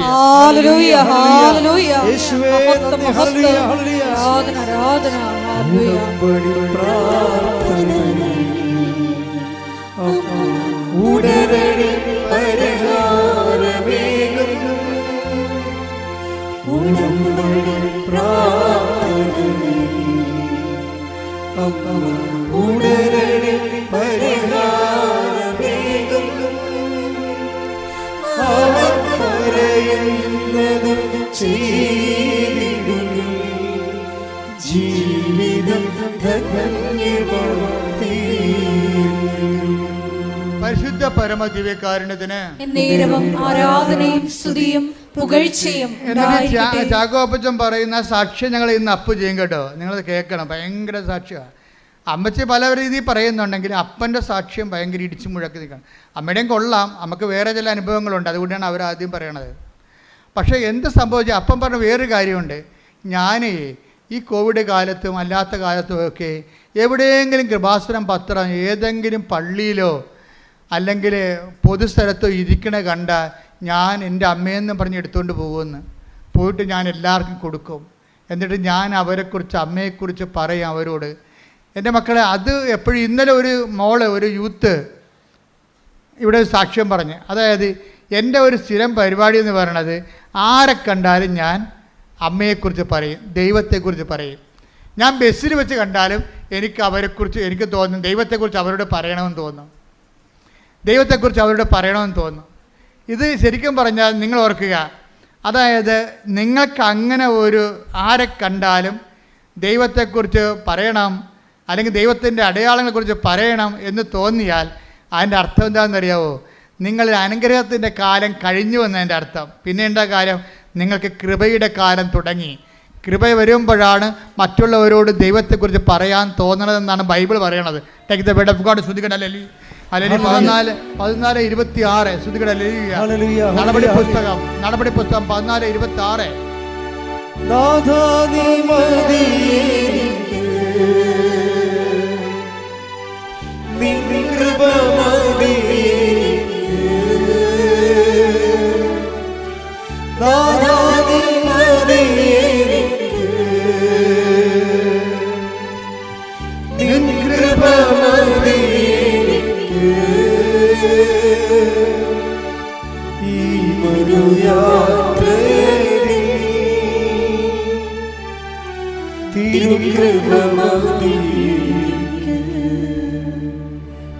അപ്പോസ്തല പ്രവർത്തനങ്ങൾ 14:26. അപ്പോസ്തല പ്രവർത്തനം 14:26. അവിടെ നിന്ന് പറഞ്ഞ അവിടെ നിന്ന് അന്ത്യോക്യയിലേക്ക് കപ്പൽ കയറി തങ്ങൾ നിർവഹിച്ച ദൗത്യത്തിന്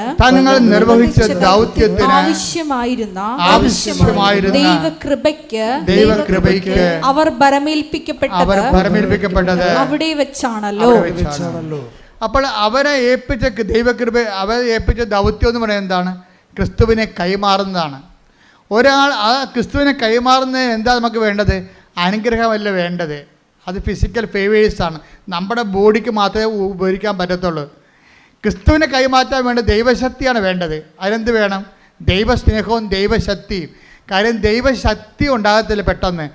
ദൈവസ്നേഹം ഒരാളുടെ വ്യക്തിയിൽ വർദ്ധിക്കുമ്പോഴാണ് ദൈവശക്തി അപ്ലോഡ് ചെയ്യണത്.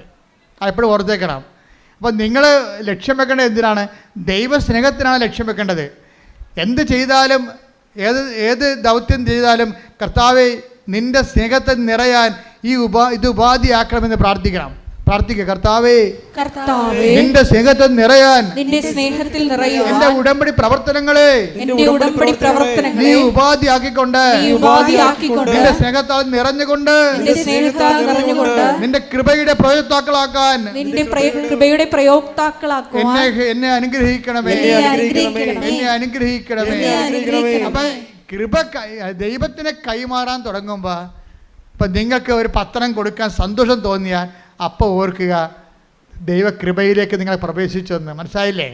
അതുവരെ ഇപ്പം നിങ്ങളുടെ IELTS പാസ്സായ അനുഗ്രഹമാണത്, വസ്തുവിറ്റല്ല അനുഗ്രഹമാണത്, നിങ്ങൾ കല്യാണം നടന്ന അനുഗ്രഹമാണത്, നിങ്ങളുടെ ജോലി കിട്ടിയ അനുഗ്രഹമാണത്. പക്ഷേ നിങ്ങൾക്ക് കർത്താവിനെ കൈമാറാൻ തോന്നിയാൽ അത് കൃപയാണ്. കൈയടിക്കട്ടെ. ഹല്ലേലൂയ ഹല്ലേലൂയ ഹല്ലേലൂയ. യേശുവേ നന്ദി. ഹല്ലേലൂയ ആരാധന ആരാധന ഹല്ലേലൂയ ഹല്ലേലൂയ. യേശുവേ നന്ദി.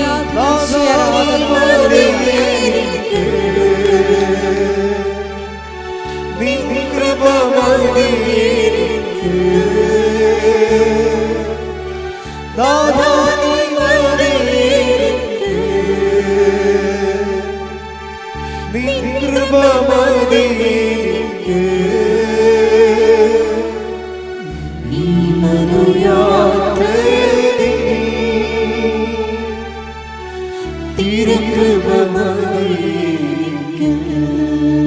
എല്ലാവരും എഴുന്നേൽക്കുക. ഇപ്പോഴ് അലക്സത്തും ജോമോളും സിസ്റ്ററും കൂടി ഒരു സമർപ്പണ പ്രാർത്ഥന നടത്തും. പരിശുദ്ധ പരമ ദിവ്യ കാരുണ്യത്തിന് പരിശുദ്ധ പരമ ദിവ്യ കാരുണ്യത്തിന് പരിശുദ്ധ പരമ ദിവ്യ കാരുണ്യത്തിന്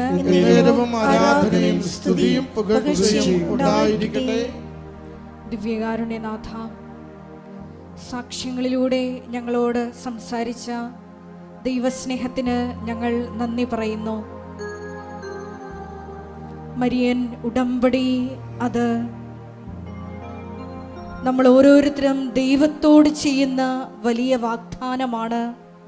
അത് നിത്യതയോളം നിലനിൽക്കുന്നു.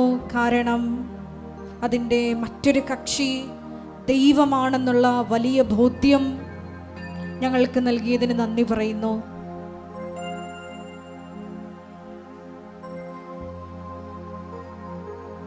ചാക്കോ എന്ന വലിയ അപ്പച്ചൻ്റെ സാക്ഷ്യം ഞങ്ങൾ ശ്രവിക്കുകയായിരുന്നു.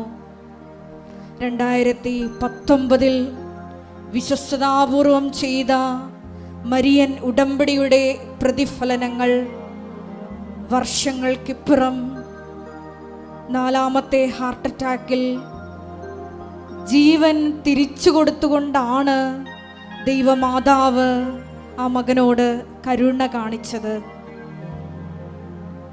മരണത്തിൻ്റെ നിഴൽ വീണ് താഴ്വരയിൽ കിടന്നിരുന്ന ജനത ഒരു വലിയ പ്രകാശം കണ്ടു. അതേ ജീവിതത്തിലേക്ക്, വീണ്ടും നിത്യജീവിതത്തിലേക്കാണ് വലിയ സാക്ഷ്യമായി ആ മകനെ അമ്മ തിരിച്ചു വിളിച്ചത്. ഈശോയെ, ഞങ്ങൾ എടുത്തിരിക്കുന്ന മരിയൻ ഉടമ്പടിയുടെ ഏറ്റവും വലിയ അകക്കാമ്പ് സുവിശേഷ പ്രഘോഷണമാണ്, ക്രിസ്തു കൈമാറ്റമാണ് എന്ന ബോധ്യം ഞങ്ങൾക്ക് ഈ ആരാധനയിലൂടെ നൽകിയതിന് നന്ദി പറയുന്നു. ദൈവകൃപ ഒരു വ്യക്തിയിൽ വന്ന് നിറയുമ്പോഴാണ് ഈശോയെ സുവിശേഷ കൈമാറ്റത്തിനുള്ള വലിയ ദൗത്യം ഞങ്ങൾക്ക് നിർവഹിക്കാൻ കഴിയുക എന്ന് തിരുവചനത്തിലൂടെ അങ്ങ് ബോധ്യപ്പെടുത്തി ഞങ്ങൾക്ക് തന്നുവല്ലോ. ഈ ആരാധനയിലൂടെ മത്തായിയുടെ സുവിശേഷം 6:33 അനുസരിച്ചുകൊണ്ട് ആദ്യം അവിടുത്തെ രാജ്യവും അവിടുത്തെ നീതിയും അന്വേഷിച്ചുകൊണ്ട് ബാക്കിയുള്ളതെല്ലാം ഈശോയെ നീ ചേർത്ത് നൽകുമെന്ന് വിശ്വാസത്തോടെ ദൈവസ്നേഹത്തോടെ മുന്നേറുവാൻ ഈ ആരാധനയിലൂടെ ഞങ്ങൾക്ക് പ്രത്യേകമായ കൃപ നൽകണമേ. സുവിശേഷ കൈമാറ്റത്തിനുള്ള വലിയ കൃപ നൽകണമേ. ആരെ കണ്ടാലും ഒരവസരം കിട്ടിയാൽ ഈശോയെ നിന്റെ നാമം മഹത്വപ്പെടുത്തുവാൻ, അത് ഇടയാക്കുവാൻ, ഈശോയെ ആ സമയം പ്രയോജനപ്പെടുത്തുവാൻ പ്രത്യേകമായ കൃപ ഞങ്ങൾക്ക് നൽകണമേ. കാരുണ്യ പ്രവർത്തനങ്ങളിലൂടെയും മറ്റ് ഉടമ്പടി നിബന്ധനകൾ വിശ്വസ്താപൂർവം പാലിക്കുന്നതിലൂടെയും എല്ലാം ഈശോയെ നിന്റെ നാമം പ്രത്യേകമായി മറ്റുള്ളവരുടെ മുമ്പിൽ മഹത്വപ്പെടുത്തുവാൻ ഈ ആരാധനയിലൂടെ ഞങ്ങളെ തിരഞ്ഞെടുത്ത് അഭിഷേകം ചെയ്യണമേ. നാളിതുവരെ കൃപാസനത്തിൽ വന്ന് മരിയൻ ഉടമ്പടിയെടുത്ത് പോയിട്ടും സാക്ഷ്യം പറയാനുള്ള കൃപ ശക്തി ലഭിക്കാത്ത മക്കളെ ഈ സമയം പ്രത്യേകമായി അൾത്താരയിൽ സമർപ്പിച്ച് പ്രാർത്ഥിക്കുന്നു. ഈശോയെ നിന്നെ ഏറ്റുപറയുക എന്നുള്ളത് അതൊരു കൃപയാണെന്ന് വചനത്തിലൂടെ ഞങ്ങൾക്ക് ബോധ്യപ്പെട്ടതനുസരിച്ച് എത്രയും വേഗം ആ സാക്ഷ്യങ്ങൾ കർത്താവിനുള്ള കാഴ്ചയായി വന്ന് ഈ അൾത്താരയിൽ അർപ്പിച്ച് ലോകത്തിന് മുമ്പിൽ നിന്നെ മഹത്വപ്പെടുത്തുവാൻ ആ മക്കളെ കൂടി ഈശോയെ കൃപയാൽ അഭിഷേകം ചെയ്യണമേ എന്ന് ഞങ്ങൾ പ്രാർത്ഥിക്കുന്നു.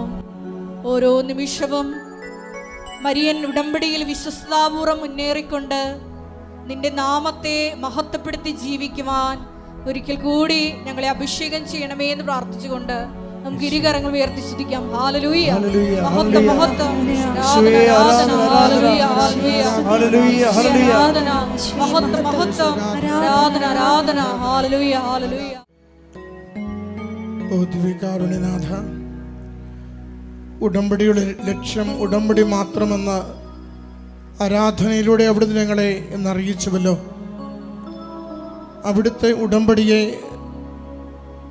സ്നേഹത്തോടു കൂടി സമീപിക്കുവാൻ ഞങ്ങളെ സഹായിക്കണമേ.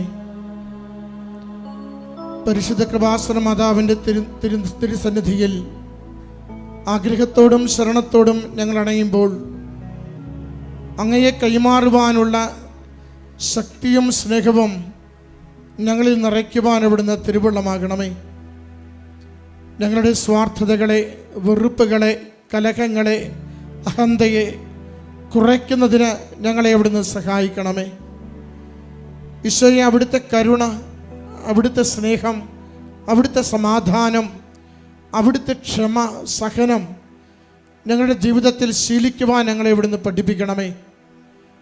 ഉടമ്പടി ജീവിതം ദൈവനാമ മഹത്വ ജീവിതമെന്ന് തിരിച്ചറിയുവാൻ ഞങ്ങളെ ഇവിടുന്ന് സഹായിക്കണമേ. ദൈവസ്നേഹത്താൽ ഓരോരുത്തരോടും ഇടപഴകുവാൻ ഞങ്ങളെ ഇവിടുന്ന് അനുഗ്രഹിക്കണമേ. ഭൗതികമായ നേട്ടങ്ങൾക്കപ്പുറം അവിടുത്തെ നാമത്തെ ലോകത്തിന് കൈമാറുവാൻ, അവിടുത്തെ സ്നേഹത്തെ ഓരോ പ്രഭാതത്തിലും പുതുതായി പങ്കുവയ്ക്കുവാൻ, അവിടുന്ന് ഞങ്ങളെ കരുതുന്നത് പോലെ ഞങ്ങളെ ഏൽപ്പിച്ചു തന്നിരിക്കുന്ന ഓരോരുത്തരെയും കരുതലോടുകൂടി സ്നേഹിക്കുവാൻ ഞങ്ങളെ അവിടുന്ന് സഹായിക്കണമേ. പരിശുദ്ധ കൃപാസന മാതാവിൻ്റെ സവിശേഷമായ സംരക്ഷണം, അത്ഭുതകരമായ അടയാളങ്ങളിലൂടെ ഞങ്ങളുടെ ജീവിതങ്ങളെ കൂടുതൽ വിശ്വാസത്തിൽ ആഴപ്പെടുത്തുവാൻ അവിടുന്ന് ഈ നാളുകളിൽ ഞങ്ങളെ സഹായിക്കണമേ. ഇത്ര ദൂരം സഞ്ചരിച്ച ത്യാഗത്തോടെ അമ്മ മാതാവിൻ്റെ തിരുനടയിൽ അവിടുത്തെ ദിവ്യകാരുണ്യത്തിൻ്റെ സന്നിധിയിൽ ഞങ്ങളെ തന്നെ സമർപ്പിച്ച് പ്രാർത്ഥിക്കുമ്പോൾ അവിടുത്തെ ദിവ്യമായ സ്നേഹം അനുഭവിക്കുവാൻ, ഞങ്ങളെ വേദനിപ്പിച്ചവരെയും ഞങ്ങൾ വേദനിപ്പിച്ചവരെയും ഞങ്ങൾ ക്ഷമ കൊടുത്തും ഞങ്ങൾക്ക് ക്ഷമ തേടിയും ഈശോയെ അവിടുത്തെ സന്നിധിയിൽ കൃപകൾക്ക് വേണ്ടി പ്രാർത്ഥിക്കുവാൻ അനുഗ്രഹിക്കണമേ. അനുഗ്രഹത്തിൽ നിന്നും കൃപയിലേക്ക് ഞങ്ങളുടെ ജീവിതത്തെ വളർത്തണമേ. ഈശോയെ, ഞങ്ങളുടെ താൽക്കാലികമായ നന്മകൾക്ക് വേണ്ടി ആവർത്തിച്ച് പ്രാർത്ഥിക്കുന്നതിനപ്പുറം അവിടുത്തെ നാമത്തെ കൂടുതൽ പേരിലേക്ക് കൈമാറുന്നതിന് ഞങ്ങളുടെ ജീവിതത്തെ വളർത്തുവാൻ അവിടുന്ന് അനുഗ്രഹിക്കണമേ. ഉടമ്പടിയിൽ ഞങ്ങൾക്ക് ആഴപ്പെട്ട ബോധ്യങ്ങൾ നൽകണമേ. ഉടമ്പടി ജീവിതത്തിൽ ഞങ്ങൾക്ക് വളർച്ച നൽകണമേ. ഞങ്ങളുടെ സ്വാർത്ഥതകളെ കുറച്ചുകൊണ്ട് അവിടുത്തെ സ്നേഹത്തിന് വളരുവാൻ ഞങ്ങളെ സഹായിക്കണമേ.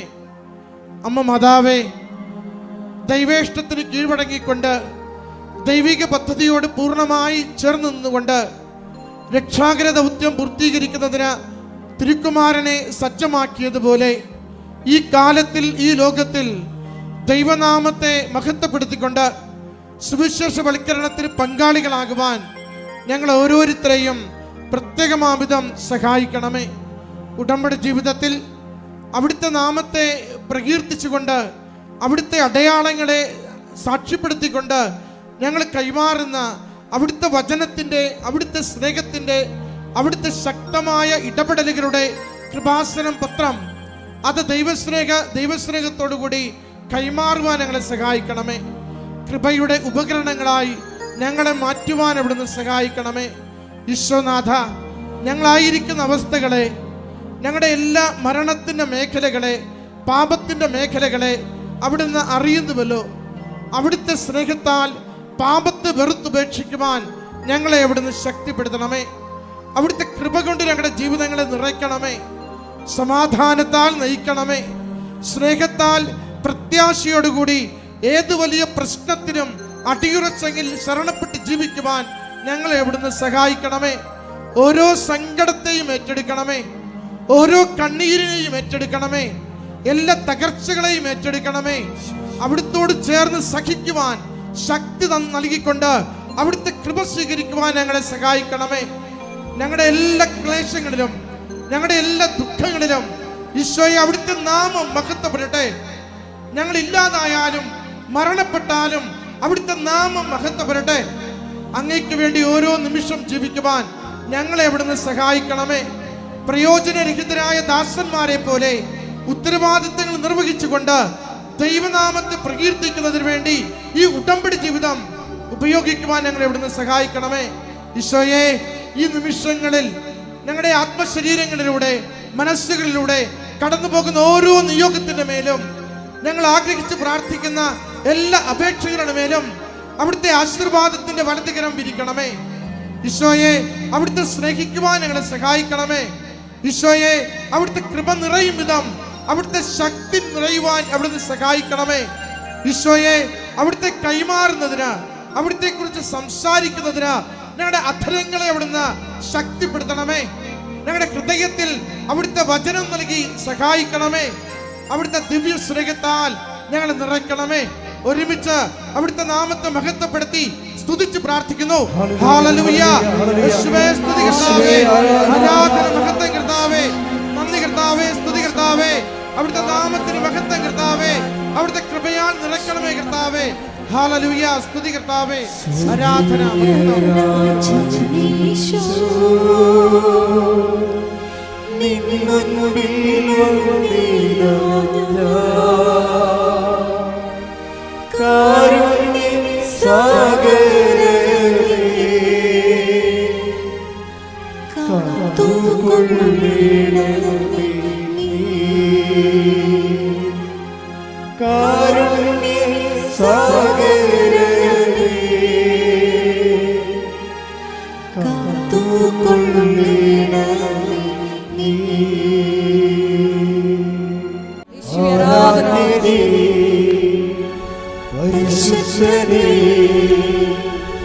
പരമോന്നത യേശുവേ, അണയുന്നു ഞാൻ തിരുമുൻപിലാ, അനിവോടെ എന്നെ നോക്കണമേ. ആരാധനേ, പരിശുദ്ധനേ, പരമോന്നത യേശുവേ, അണയുന്നു ഞാൻ അറിവോടെ നോക്കണമേ. എല്ലാവരും മുട്ടേ നിൽക്കുക. കൈകൾ കൂപ്പി ഭക്തിയോടെ നിൽക്കണം.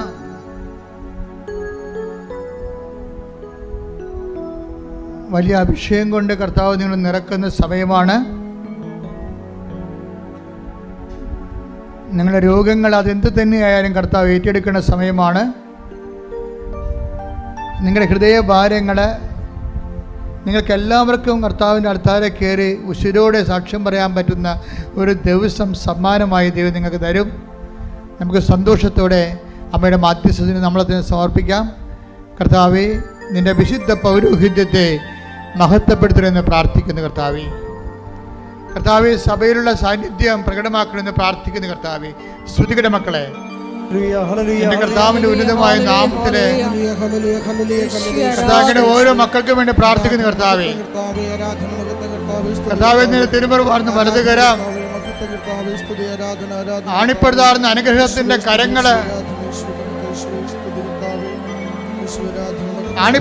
അനുഗ്രഹത്തിന്റെ കരങ്ങള് ഓരോ മകന്റെ മേലും ഓരോ മകളുടെ മേലും കർത്താവെ പതിപ്പിക്കണമെന്ന് പ്രാർത്ഥിക്കുന്നു. കർത്താവേ, സ്വർഗം തുറക്കണമേ. കർത്താവേ, അങ്ങയുടെ പരിശുദ്ധ രക്തത്തിന്റെ വിലയായ പരിശുദ്ധാത്മാവിനാൽ അങ്ങയുടെ മക്കളെ നിറക്കണമെന്ന് പ്രാർത്ഥിക്കുന്നു. കർത്താവേ, അസ്ഥിരോഗികള്, നടുവേദനക്കാര്, ഇടുപ്പല് വേദനയുള്ളവര്, സന്ധിബന്ധങ്ങൾ മരവിപ്പുള്ളവര്, മാംസപേശികളുടെ വേദനയുള്ളവർ, നീർക്കട്ടലുള്ളവര്, വാതരോഗികള് കർത്താവിന്റെ നാമത്തിൽ സൗഖ്യം പ്രാപിക്കട്ടെ. ഈശോ, ഈശോ, ഈശോ, നിന്റെ വിശുദ്ധ പൗരോഹിത്യത്തെ മഹത്വപ്പെടുത്തണമേ. കണ്ണുനീരോടെയാണ് അവർ വരുന്നത്. ഞാനവരെ ആശ്വസിപ്പിച്ച് പറഞ്ഞേക്കും. എന്നാൽ ചെയ്ത കർത്താവിന്റെ വാക്കുകള് ഇപ്പോൾ നിറവേറട്ടെ, ഇവിടെ നിറവേറട്ടെ. മക്കളില്ലാത്തവര്, സാമ്പത്തിക കടങ്ങളെ പറ്റി വലയുന്നവര്, ഭവനരഹിതര്, പഠിക്കുവാൻ നിവൃത്തിയില്ലാത്ത കുഞ്ഞുങ്ങള്, ജോലിയില്ലാത്തവര്, വ്യക്തി നടപടി നേരിടുന്നവര്, നാട്ടിലെ ജോലിക്കും വിദ്യാർത്ഥി ജോലിക്കും തടസ്സമുള്ളവര്, പാർപ്പിടമില്ലാത്തവര്, തലചായ്ക്കിന് ഇടമില്ലാത്തവര്, സമാധാനമില്ലാത്തവര്, മാതാപിതാക്കന്മാര്, ഭാര്യ ഭർത്താക്കന്മാര് പിരിച്ചു താമസിക്കുന്നവര് കർത്താവിന്റെ നാമത്തില് മാർഗമായ തടസ്സങ്ങള്, ജീവിത ദുരിതങ്ങള് യേശുവിന്റെ നാമത്തിൽ മാറിപ്പോകട്ടെ.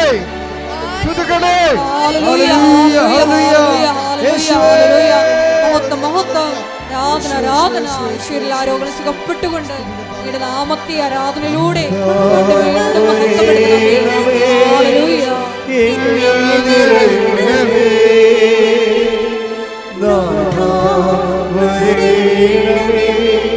സൗഖ്യം നൽകണമേ.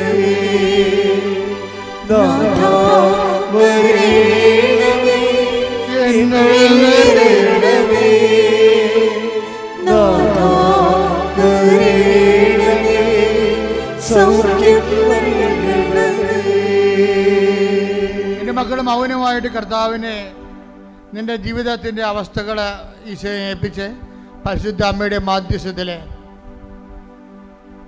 അമ്മ മാതാവ് പ്രത്യക്ഷപ്പെട്ടിട്ട് ഒരു പ്രത്യേക പ്രാർത്ഥനാരൂപം നൽകണത് ലോകത്തിൽ ഇവിടെ മാത്രമാണെന്ന് ഓർക്കണം. അതുകൊണ്ട് തന്നെ നീ എടുത്തിരിക്കുന്ന ഉടമ്പടിയിൽ സത്യസന്ധത ജീവിക്കാൻ ആവശ്യമായ കൃപയ്ക്ക് വേണ്ടി ഇടിമുഴക്കം പോലെ ശ്രദ്ധിക്കട്ടെ.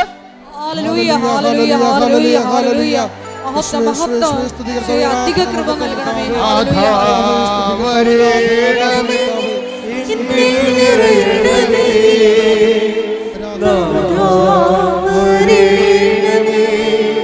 സൗഖ്യം നൽകണമേ.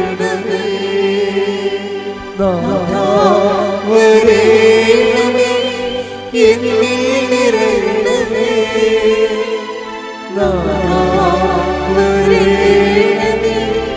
സൗഖ്യം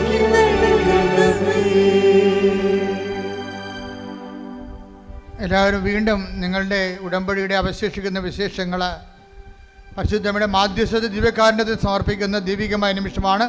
ഓൺലൈനിലുള്ളവരും പ്രാർത്ഥിച്ച് സമർപ്പിക്കുക.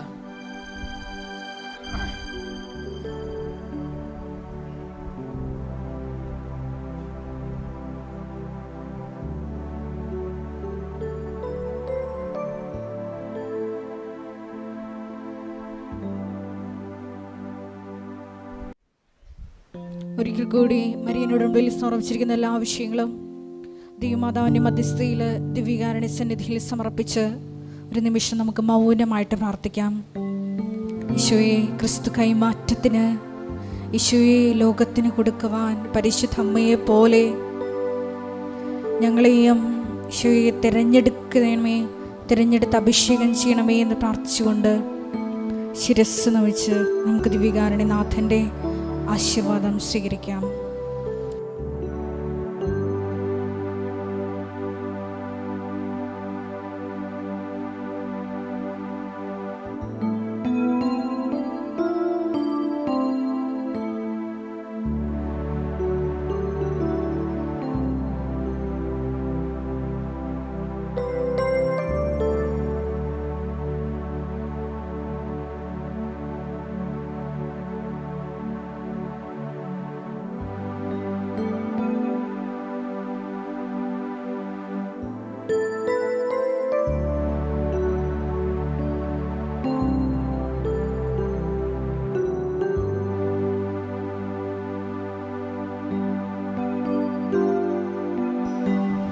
പരിശുദ്ധ പരമമാ ദിവ്യകാരുണ്യമേ,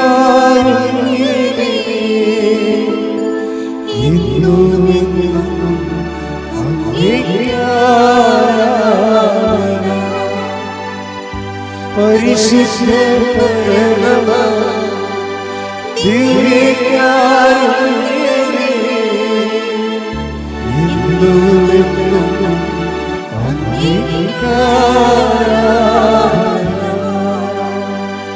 പരിശുദ്ധ പരമമാ ദിവ്യകാരുണ്യമേ, എന്നുമെന്നും അങ്ങേക്ക് ആരാധന. ആവേ ആവേ ആവേ മരിയ, ആവേ ആവേ ആവേ മരിയ.